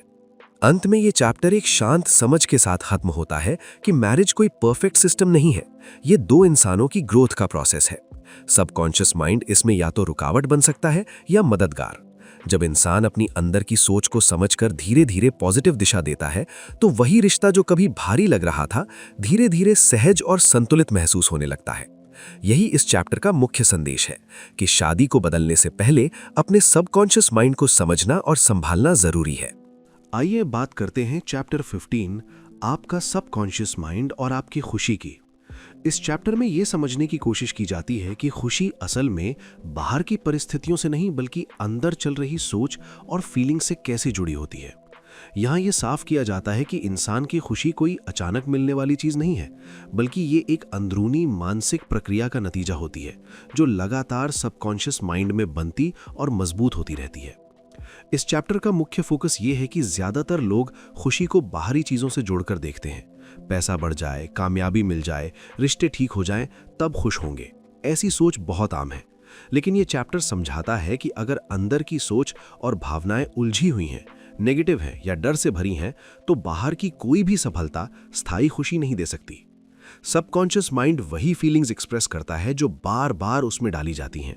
अगर अंदर लगातार चिंता, शिकायत और असंतोष चलता रहता है तो खुशी खुद ब खुद दूर हो जाती है। यहाँ बताया गया है कि खुशी कोई रिवॉर्ड नहीं है जो जिंदगी के किसी लेवल पर पहुंचने के बाद मिले।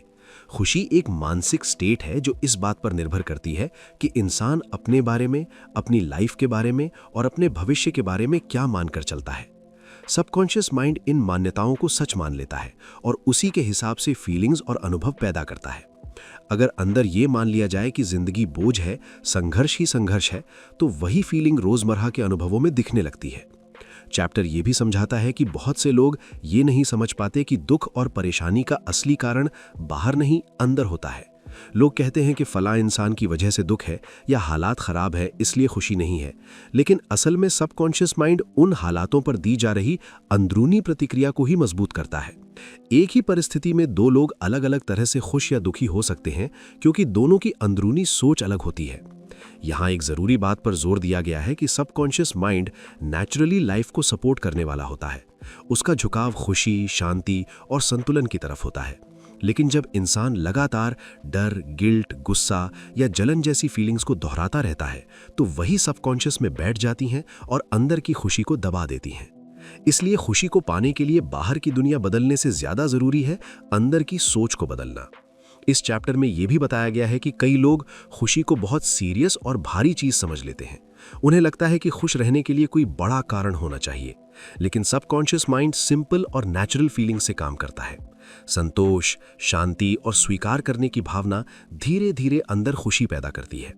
जब इंसान छोटी छोटी बातों में भी संतुलन महसूस करता है तो सबकॉन्शियस माइंड उसी स्टेट को बार बार दोहराने लगता है। एक आम गलतफहमी ये होती है कि खुशी का मतलब हर वक्त एक्साइटेड या बहुत खुश दिखना है। इस चैप्टर में साफ किया गया है कि असली खुशी शोर वाली नहीं होती, वो एक शांत और स्थिर फीलिंग होती है जिसमें मन ज्यादा परेशान नहीं रहता। सबकॉन्शियस माइंड जब बार बार शांति और भरोसे की फीलिंग को एक्सपीरियंस करता है तो वही अंदर की नॉर्मल स्टेट बन जाती है। यह भी समझाया गया है कि इंसान अक्सर अपने अतीत की गलतियों, पछतावे और दुखों को बार बार याद करके अपनी खुशी खुद खराब कर लेता है। सबकॉन्शियस माइंड समय नहीं देखता, उसके लिए पुरानी और नई बातें एक जैसी होती हैं। जब पुरानी दुखद फीलिंग्स को बार बार याद किया जाता है तो सबकॉन्शियस माइंड उन्हें फिर से जिंदा कर देता है। इससे वर्तमान में भी वही भारीपन महसूस होता है, जबकि असल में उस पल में कोई बड़ी परेशानी नहीं होती। रियल लाइफ में इसका असर साफ दिखता है। जो लोग हर वक्त शिकायत करते रहते हैं उन्हें छोटी छोटी अच्छी चीजें भी खुशी नहीं देती। वहीं कुछ लोग सीमित साधनों में भी संतुलन और संतोष महसूस करते हैं। फर्क सिर्फ इस बात का होता है कि सबकॉन्शियस माइंड में किस तरह की सोच बार बार डाली जा रही है। खुशी को चुनना एक तरह की मानसिक ट्रेनिंग है जो धीरे धीरे सबकॉन्शियस में सेट होती है। ये चैप्टर ये भी बताता है कि खुशी का सीधा रिश्ता सेल्फ एक्सेप्टेंस से है। जब इंसान खुद को जैसा है वैसा स्वीकार करता है, अपनी कमियों और खूबियों दोनों के साथ, तो अंदर का तनाव कम होने लगता है। सबकॉन्शियस माइंड इस स्वीकार को सुरक्षा की तरह लेता है और मन को ज्यादा हल्का महसूस होने लगता है। लगातार खुद से लड़ने वाला इंसान अंदर से कभी स्थिर नहीं रह पाता। एक और जरूरी पॉइंट यह है कि खुशी किसी और से छीनकर या तुलना करके नहीं आती। जब इंसान खुद की तुलना दूसरों से करता है तो सबकॉन्शियस माइंड में कमी और अभाव की भावना बैठ जाती है। इससे चाहे बाहर कितना भी मिल जाए, संतोष नहीं आता। लेकिन जब ध्यान अपनी ग्रोथ और अपने बैलेंस पर रहता है तो अंदर खुशी टिकने लगती है। चैप्टर के आखिर में यह समझ आता है कि खुशी कोई दूर की मंजिल नहीं बल्कि एक अंदरूनी आदत है। ये आदत धीरे धीरे सबकॉन्शियस माइंड में बनती है जब इंसान अपनी सोच, फीलिंग्स और रिएक्शन पर थोड़ा ध्यान देना शुरू करता है। बाहर की दुनिया जैसी भी हो, अंदर का संतुलन अगर बना रहे तो खुशी खुद ही नेचुरली महसूस होने लगती है। इस तरह ये चैप्टर शांति से ये समझाता है कि खुशी को ढूंढने की जगह अगर उसे अंदर बनाने पर ध्यान दिया जाए तो सबकॉन्शियस माइंड उसी दिशा में काम करने लगता है। धीरे धीरे मन हल्का होता है, सोच साफ होती है और जिंदगी ज्यादा सहज लगने लगती है। आइए अब बात करते हैं chapter 16, your subconscious mind and harmonious human relations की। इस चैप्टर में यह समझने की कोशिश की जाती है कि इंसानों के बीच अच्छे और संतुलित रिश्ते कैसे बनते हैं और इसमें सबकॉन्शियस माइंड की क्या भूमिका होती है। यहाँ फोकस इस बात पर है कि हमारे अंदर चलने वाली सोच, भावनाएं और मान्यताएं कैसे हमारे व्यवहार और रिश्तों को आकार देती हैं। ये चैप्टर मूल रूप से ये बताता है कि इंसान अपने रिश्तों में जैसा अनुभव करता है वो ज्यादातर बाहर की दुनिया से नहीं बल्कि अंदर की दुनिया से आता है। सबकॉन्शियस माइंड में जो धारणाएं बैठी होती हैं वही दूसरों के साथ बातचीत, प्रतिक्रिया और व्यवहार के रूप में बाहर दिखाई देती हैं। अगर अंदर शांति, भरोसा और सम्मान की भावना है तो वही चीज रिश्तों में भी नजर आती है, और अगर अंदर डर, शक या गुस्सा जमा है तो वही तनाव और टकराव बनकर सामने आता है। यहाँ एक अहम विचार ये है कि सबकॉन्शियस माइंड दूसरों के प्रति हमारे नजरिए को चुपचाप कंट्रोल करता है। अक्सर ऐसा होता है कि कोई व्यक्ति बिना किसी साफ वजह के किसी दूसरे इंसान से दूरी महसूस करता है या बिना बात चिड़चिड़ा हो जाता है। असल में ये प्रतिक्रिया किसी पुराने अनुभव, याद या धारणा से जुड़ी होती है जो सबकॉन्शियस माइंड में पहले से मौजूद होती है। इंसान सोचता है कि समस्या सामने वाले में है, जबकि जड़ अंदर छुपी होती है। इस चैप्टर में यह भी समझाया गया है कि सबकॉन्शियस माइंड बहस नहीं करता। जो बात बार बार सोच में लाई जाती है वही सच मान ली जाती है। अगर किसी के बारे में मन में ये धारणा बना ली जाए कि वो भरोसे के लायक नहीं है, तो सबकॉन्शियस माइंड उसी के अनुसार व्यवहार करवाता है। आवाज का लहजा, बॉडी लैंग्वेज और शब्दों का चुनाव सब उसी दिशा में जाने लगता है। नतीजा ये होता है कि रिश्ता अपने आप बिगड़ने लगता है। एक आम गलतफहमी ये होती है कि अच्छे रिश्ते सिर्फ सामने वाले के बदलने से बनते हैं। इस चैप्टर में ये साफ किया गया है कि रिश्तों में बदलाव की शुरुआत हमेशा अंदर से होती है। जैसे ही अंदर की सोच बदलती है, बाहर की प्रतिक्रिया भी बदलने लगती है। जब सबकॉन्शियस माइंड में दूसरों के लिए सम्मान, समझ और शांति की भावना बैठ जाती है, तो वही भावना बिना कोशिश के व्यवहार में झलकने लगती है। ये भी बताया गया है कि इंसान अक्सर पुराने अनुभवों को वर्तमान रिश्तों पर थोप देता है। किसी पुराने धोखे या कड़वे अनुभव के कारण मन में ये मान्यता बन जाती है कि लोग भरोसे के काबिल नहीं होते। सबकॉन्शियस माइंड इस मान्यता को सच मानकर हर नए रिश्ते में उसी तरह की सतर्कता और शक पैदा करता है। इससे रिश्ते गहराने से पहले ही कमजोर हो जाते हैं। इस चैप्टर में यह समझाया गया है कि सबकॉन्शियस माइंड को क्या संदेश दिया जा रहा है, यह बहुत मायने रखता है। अगर मन ही मन ये स्वीकार किया जाए कि इंसानों के साथ तालमेल संभव है और रिश्ते सहज हो सकते हैं, तो सबकॉन्शियस माइंड उसी दिशा में काम करना शुरू कर देता है। धीरे धीरे इंसान का व्यवहार नरम, समझदार और संतुलित होता चला जाता है। एक और महत्वपूर्ण बात यह है कि माफी और स्वीकार करने की क्षमता भी सबकॉन्शियस माइंड से जुड़ी होती है। जब मन में शिकायतें और नाराजगी जमा रहती है, तो वे सबकॉन्शियस माइंड में बैठकर रिश्तों को जहर की तरह प्रभावित करती हैं। लेकिन जैसे ही अंदर ये भावना आने लगती है कि शांति बनाए रखना ज्यादा जरूरी है, तो वही सोच रिश्तों में हल्कापन और सहजता ले आती है। इस चैप्टर में यह भी साफ किया गया है कि इंसान दूसरों को जैसा देखने लगता है वैसा ही अनुभव करता है। अगर अंदर ये सोच है कि लोग मददगार हैं और सहयोग देने वाले हैं, तो ऐसे ही अनुभव सामने आते हैं। और अगर अंदर ये धारणा है कि लोग स्वार्थी हैं या नुकसान पहुंचाते हैं, तो सबकॉन्शियस माइंड उसी तरह के अनुभव चुन चुनकर सामने लाता है। रियल लाइफ में इसका मतलब ये है कि ऑफिस, परिवार या दोस्तों के साथ रिश्तों में जो तनाव दिखता है, वो केवल बाहरी हालात का नतीजा नहीं होता। ज्यादातर मामलों में वो अंदर की सोच और पुराने पैटर्न का असर होता है। जब इंसान अपनी सोच को लेकर सजग होता है और सबकॉन्शियस माइंड में बेहतर धारणाएं बैठने देता है, तो रिश्ते बिना जोर लगाए सुधरने लगते हैं। ये चैप्टर ये भी समझाता है कि दूसरों के प्रति अच्छा सोचने का मतलब आंख बंद करके सब कुछ मान लेना नहीं है। इसका मतलब है कि अंदर से नकारात्मक मान्यताओं को हटाकर संतुलित और साफ सोच रखना। जब सबकॉन्शियस माइंड में ये संतुलन आ जाता है, तो इंसान सही जगह सीमा भी तय कर पाता है और रिश्तों में सम्मान भी बनाए रखता है। अंत में ये चैप्टर एक शांत समझ के साथ ये बात सामने रखता है कि हार्मोनियस ह्यूमन रिलेशंस कोई बाहरी टेक्निक नहीं है, बल्कि अंदर की स्थिति का प्रतिबिंब है। जैसे जैसे सबकॉन्शियस माइंड में शांति, भरोसा और पॉजिटिव सोच मजबूत होती है, वैसे वैसे रिश्तों में भी सहजता और संतुलन अपने आप आने लगता है। यही इस चैप्टर का मूल संदेश है कि रिश्तों की गुणवत्ता बदलने के लिए सबसे पहले अंदर की दुनिया को समझना और सुधारना जरूरी है। आइए अब बात करते हैं chapter 17, how to use your subconscious mind for forgiveness की। इस चैप्टर में यह समझाया गया है कि माफी असल में क्या होती है, ये मन के अंदर कैसे काम करती है और सबकॉन्शियस माइंड को सही दिशा में इस्तेमाल करके पुरानी नाराजगी और मन का बोझ कैसे हटाया जा सकता है। ये चैप्टर इस बात पर फोकस करता है कि जब किसी इंसान के दिल में गुस्सा, शिकायत या बदले की भावना रहती है, तो उसका असर सिर्फ रिश्तों पर नहीं बल्कि पूरे मन और शरीर पर पड़ता है। कई बार लोग सोचते हैं कि माफ करना कमजोरी है या इसका मतलब सामने वाले की गलती को सही ठहराना है, लेकिन यहाँ समझाया गया है कि फॉरगिवनेस किसी और के लिए नहीं बल्कि अपने मन की शांति के लिए होती है। जब तक मन के अंदर पुरानी बातें, चोट और नाराजगी जमा रहती है, तब तक सबकॉन्शियस माइंड भी उसी नेगेटिव पैटर्न पर काम करता रहता है। इस चैप्टर की एक मुख्य बात यह है कि सबकॉन्शियस माइंड को तर्क या बहस समझ में नहीं आती। अगर मन बार बार किसी पुराने दुख, धोखे या अपमान को दोहराता है तो सबकॉन्शियस माइंड उसे सच मान लेता है।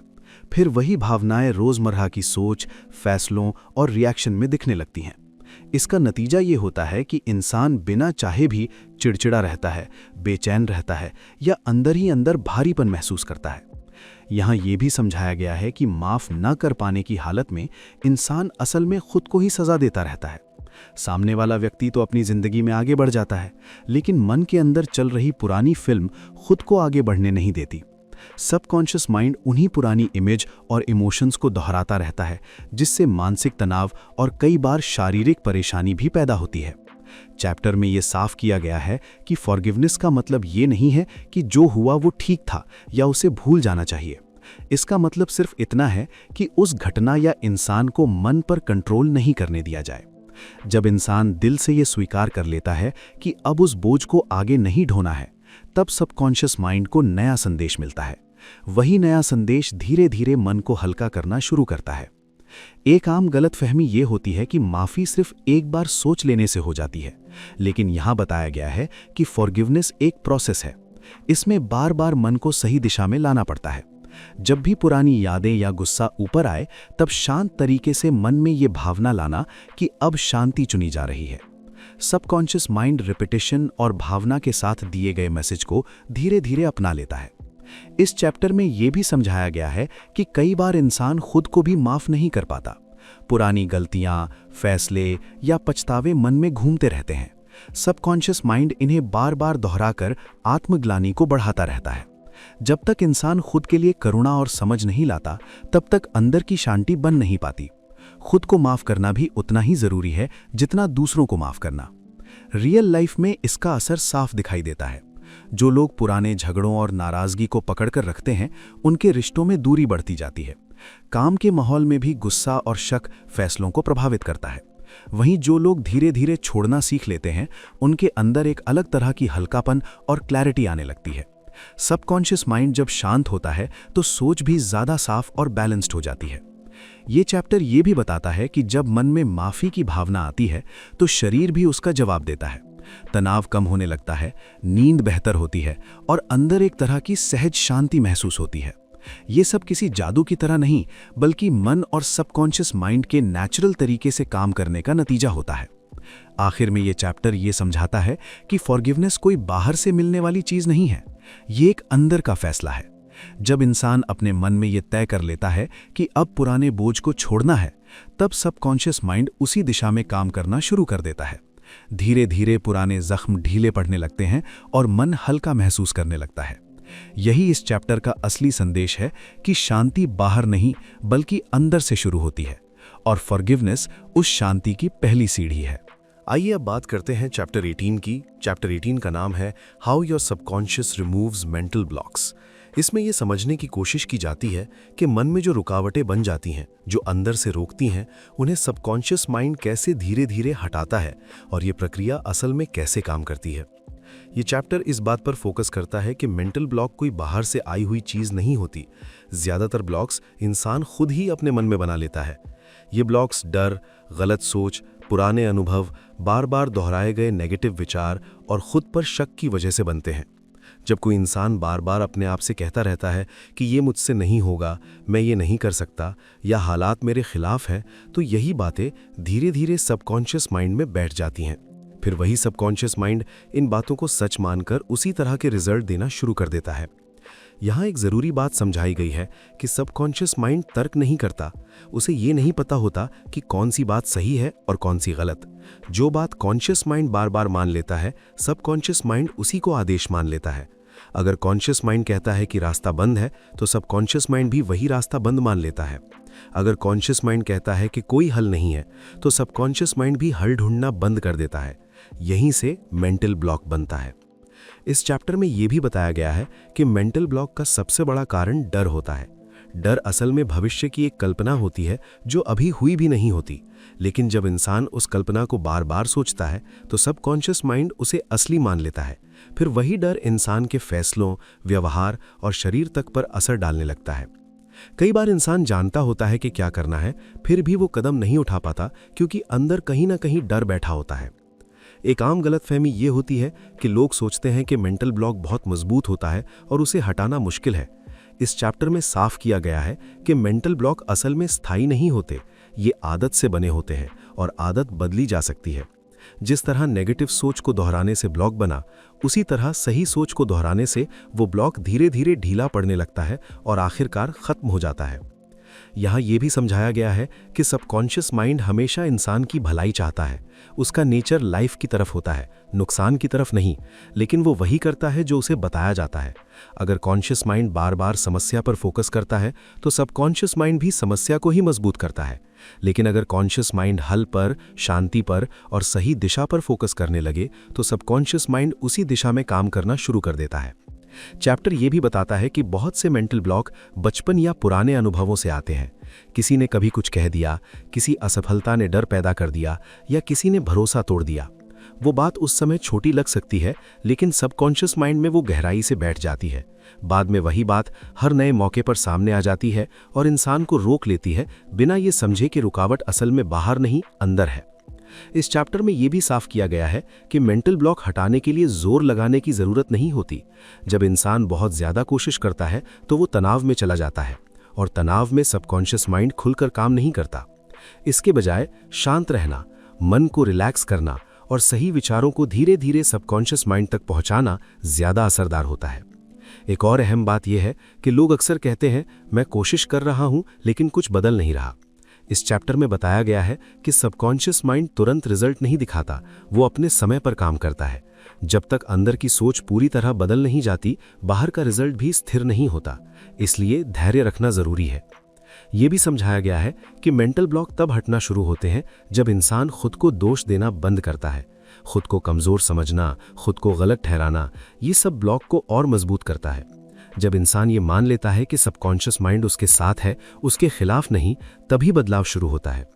रियल लाइफ में इसका मतलब ये है कि जब कोई इंसान बार बार ये सोचता है कि मेरे लिए आगे बढ़ना मुश्किल है, तो वही मुश्किल उसकी रोजमर्रा की जिंदगी में दिखने लगती है। लेकिन जब वही इंसान धीरे धीरे अपने अंदर ये भावना बैठाने लगता है कि रास्ता खुलेगा, हल मिलेगा और चीजें सही दिशा में जा रही हैं, तो सबकॉन्शियस माइंड उसी अनुसार मौके, आइडिया और फैसले सामने लाने लगता है। इस चैप्टर का सार यही है कि मेंटल ब्लॉक कोई दीवार नहीं है, बल्कि एक आदत है और हर आदत बदली जा सकती है।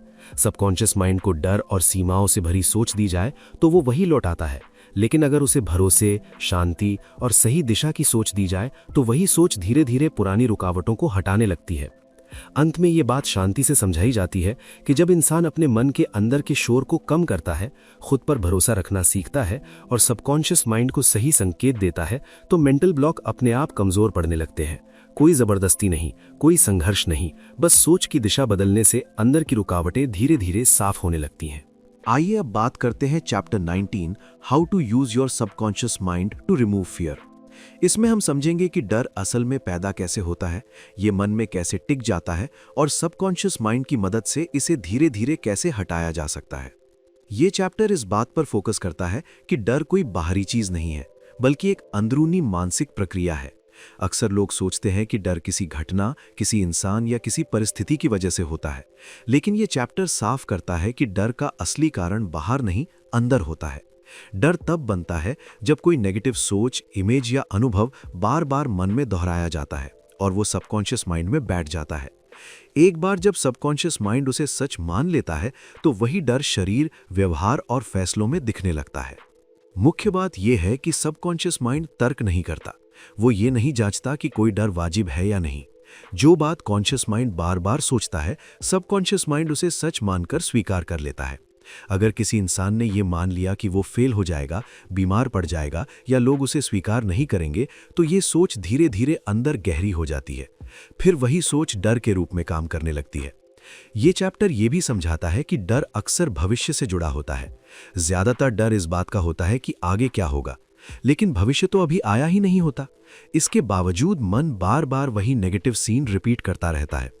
सबकॉन्शियस माइंड इन कल्पनाओं को असली अनुभव की तरह ले लेता है। शरीर उसी हिसाब से रिएक्ट करने लगता है जैसे खतरा अभी मौजूद हो। इसी वजह से बिना किसी असली कारण के भी घबराहट, टेंशन और बेचैनी महसूस होती है। एक आम गलतफहमी ये होती है कि डर को दबा देने से वो खत्म हो जाएगा। लोग कोशिश करते हैं कि डर के बारे में सोचे ही नहीं, लेकिन ये तरीका काम नहीं करता। दबाया गया डर और गहरा चला जाता है। ये चैप्टर बताता है कि डर से लड़ने की जरूरत नहीं है, डर को समझना और सही दिशा में सोच बदलना ज्यादा असरदार होता है। जैसे ही कॉन्शियस माइंड नई, शांत और पॉजिटिव सोच को स्वीकार करता है, सबकॉन्शियस माइंड धीरे धीरे पुराने डर को छोड़ने लगता है। ये भी साफ किया गया है कि कई डर बचपन की कंडीशनिंग से आते हैं। किसी ने कभी कह दिया कि तुमसे नहीं होगा, ये बहुत मुश्किल है या दुनिया खतरनाक है। उस समय शायद बात छोटी लगी हो, लेकिन सबकॉन्शियस माइंड ने उसे रिकॉर्ड कर लिया। बाद में वही रिकॉर्डिंग अपने आप चलती रहती है। इंसान बड़ा हो जाता है, लेकिन डर वहीं का वहीं रहता है। इस चैप्टर में यह समझाया गया है कि सबकॉन्शियस माइंड में गई हुई ऐसी पुरानी धारणाओं को बदला जा सकता है। सबकॉन्शियस माइंड डर को कैसे हटाता है, ये भी धीरे धीरे समझाया गया है। जब कॉन्शियस माइंड बार बार सुरक्षा, शांति और भरोसे की सोच को अपनाता है, तो सबकॉन्शियस माइंड उसी के अनुसार नया पैटर्न बना लेता है। इसका मतलब ये नहीं कि डर एक दिन में गायब हो जाएगा, लेकिन जैसे जैसे नई सोच मजबूत होती जाती है, पुरानी डर वाली सोच कमजोर होने लगती है। ये एक नेचुरल प्रक्रिया है। ये चैप्टर ये भी बताता है कि डर और इमेजिनेशन का आपस में गहरा रिश्ता है। वही इमेजिनेशन जो डर पैदा करता है, वही डर को खत्म करने में भी काम आ सकता है। फर्क सिर्फ दिशा का है। अगर मन बार बार फेल होने की तस्वीर बनाता है तो डर बढ़ता है, लेकिन अगर मन शांति और संतुलन की तस्वीर को स्वीकार करता है तो सबकॉन्शियस माइंड उसे नया सच मान लेता है। फिर वही इमेजिनेशन अंदरूनी सुरक्षा की भावना पैदा करता है। रियल लाइफ में इसका असर साफ दिखाई देता है। जब डर कम होता है तो फैसले ज्यादा साफ होते हैं। इंसान जरूरत से ज्यादा रिएक्ट नहीं करता। छोटी छोटी बातों पर घबराहट नहीं होती। काम करते समय फोकस बेहतर होता है। रिश्तों में भी डर कम होने से व्यवहार ज्यादा संतुलित हो जाता है। ये सब इसलिए होता है क्योंकि सबकॉन्शियस माइंड अब खतरे की जगह सुरक्षा का सिग्नल भेज रहा होता है। एक और जरूरी बात यह है कि ये चैप्टर डर को कमजोरी नहीं मानता। डर को इंसानी मन की एक आदत की तरह देखा गया है। जैसे कोई आदत सीखी जाती है, वैसे ही डर भी सीखा जाता है, और जो सीखा गया है उसे बदला भी जा सकता है।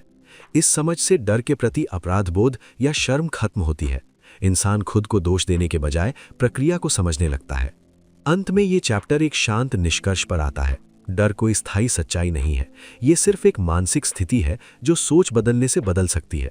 जब कॉन्शियस माइंड शांति और भरोसे की दिशा में काम करता है तो सबकॉन्शियस माइंड अपने आप डर को छोड़ देता है। ये बदलाव जबरदस्ती से नहीं, बल्कि धीरे धीरे और नेचुरल तरीके से होता है। इसी समझ के साथ इंसान अपने अंदर ज्यादा स्थिरता, संतुलन और मानसिक आजादी महसूस करने लगता है। आइए अब बात करते हैं chapter 20, how to stay young in spirit forever. इस चैप्टर में ये समझने की कोशिश की जाती है कि उम्र बढ़ने के बावजूद इंसान अंदर से जवान कैसे रह सकता है, सोच में ताजगी कैसे बनी रह सकती है और जीवन के प्रति उत्साह कैसे लंबे समय तक कायम रखा जा सकता है।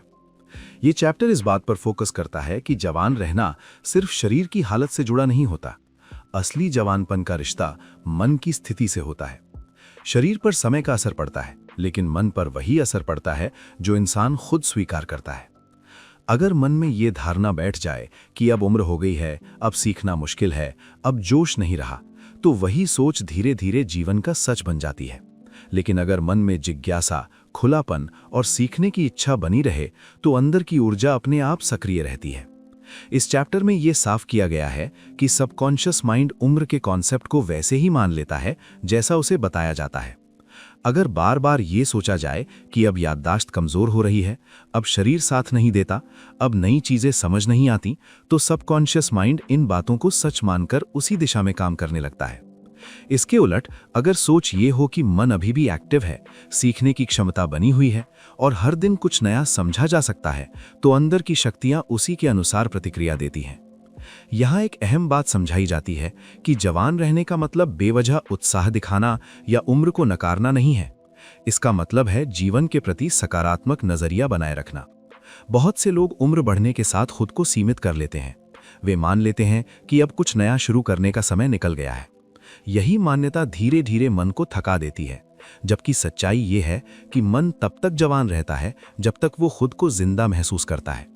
इस चैप्टर में यह भी बताया गया है कि जिन लोगों का मन हमेशा किसी न किसी डर, पछतावे या बीते हुए समय में उलझा रहता है, वे जल्दी ही अंदर से बूढ़े हो जाते हैं। लगातार ये सोचना कि पहले सब बेहतर था, अब कुछ नहीं बचा, मन को भारी बना देता है। इसके विपरीत जो लोग हर दिन को एक नई संभावना की तरह देखते हैं, उनका मन समय के साथ भी हल्का और ताज़ा बना रहता है। एक आम गलतफहमी ये होती है कि उम्र के साथ थकान और उदासी आना स्वाभाविक है, लेकिन यहाँ ये स्पष्ट किया गया है कि ये स्वाभाविक नहीं बल्कि सीखी हुई आदत है। समाज, आसपास के लोग और पुराने अनुभव मिलकर ये धारणा बना देते हैं कि बुढ़ापा मतलब कमजोरी। सबकॉन्शियस माइंड इन धारणाओं को बिना सवाल किए स्वीकार कर लेता है, फिर वही धारणाएं व्यवहार और शरीर पर असर डालने लगती हैं। ये चैप्टर ये भी समझाता है कि मन लगातार सुझावों से प्रभावित होता रहता है। अगर इंसान खुद को बार बार ये याद दिलाता रहे कि वो उपयोगी है, सीख सकता है और जीवन में उसकी भूमिका अभी खत्म नहीं हुई है, तो मन उसी दिशा में खुद को ढाल लेता है। ऐसे लोग उम्र के किसी भी पड़ाव पर नई जिम्मेदारियां निभाने में सक्षम रहते हैं। असल जीवन में इसका मतलब ये है कि रोजमर्रा की सोच पर ध्यान देना बहुत जरूरी है। जब इंसान अपने बारे में ये कहता है कि अब मुझसे नहीं होगा, अब मेरी उम्र हो गई है, तब वो अनजाने में अपने ही मन को सीमित कर देता है। इसके बजाय अगर सोच ये हो कि अनुभव बड़ा है, समझ गहरी हुई है और अब फैसले ज्यादा संतुलित लिए जा सकते हैं, तो मन खुद को मजबूत महसूस करता है। इस चैप्टर में यह भी बताया गया है कि जवान आत्मा का एक बड़ा संकेत होता है रुचि। जिन लोगों की किसी न किसी चीज में दिलचस्पी बनी रहती है, वे अंदर से कभी थकते नहीं, चाहे वो पढ़ना हो, सीखना हो, किसी से बातचीत करना हो या नए विचारों पर सोचना हो। ये सब मन को एक्टिव रखते हैं। जब रुचि खत्म हो जाती है, तब मन धीरे धीरे सुस्त होने लगता है। एक और गलत समझ ये होती है कि जवान रहना सिर्फ खुश रहने से जुड़ा है, जबकि असल बात यह है कि जवान रहना जागरूक रहने से जुड़ा है। अपनी सोच, अपने शब्दों और अपने अंदर चल रही बातचीत को समझना और सही दिशा देना, यही असली अभ्यास है। सबकॉन्शियस माइंड वही दिशा पकड़ता है जो बार बार दिखाई जाती है। ये चैप्टर ये भी बताता है कि मन को जवान रखने के लिए बीते हुए कल से चिपके रहना छोड़ना जरूरी है। बीते अनुभवों से सीख लेना ठीक है, लेकिन उन्हीं में उलझे रहना मन को भारी बना देता है। जब इंसान हर दिन को एक नई शुरुआत की तरह देखता है, तो अंदर की ऊर्जा अपने आप बहने लगती है। वास्तविक जीवन में इसका उपयोग बहुत साधारण तरीकों से हो सकता है, जैसे अपनी भाषा पर ध्यान देना, अपने बारे में बोले जाने वाले वाक्यों को बदलना और खुद को केवल उम्र के नंबर से ना आंकना। जब मन ये मान लेता है कि जीवन अभी भी चल रहा है, अभी भी कुछ नया संभव है, तो वही भावना शरीर और व्यवहार में भी दिखने लगती है। इस चैप्टर का निष्कर्ष बहुत शांत और व्यावहारिक है। जवान रहना कोई बाहरी उपलब्धि नहीं है, बल्कि एक अंदरूनी स्थिति है। जब मन खुला रहता है, सोच लचीली रहती है और जीवन के प्रति सम्मान बना रहता है, तब उम्र सिर्फ एक संख्या बनकर रह जाती है। सबकॉन्शियस माइंड उसी ऊर्जा को आगे बढ़ाता है जिसे बार बार महसूस किया जाता है। इसी समझ के साथ इंसान लंबे समय तक अंदर से युवा, संतुलित और जागरूक रह सकता है।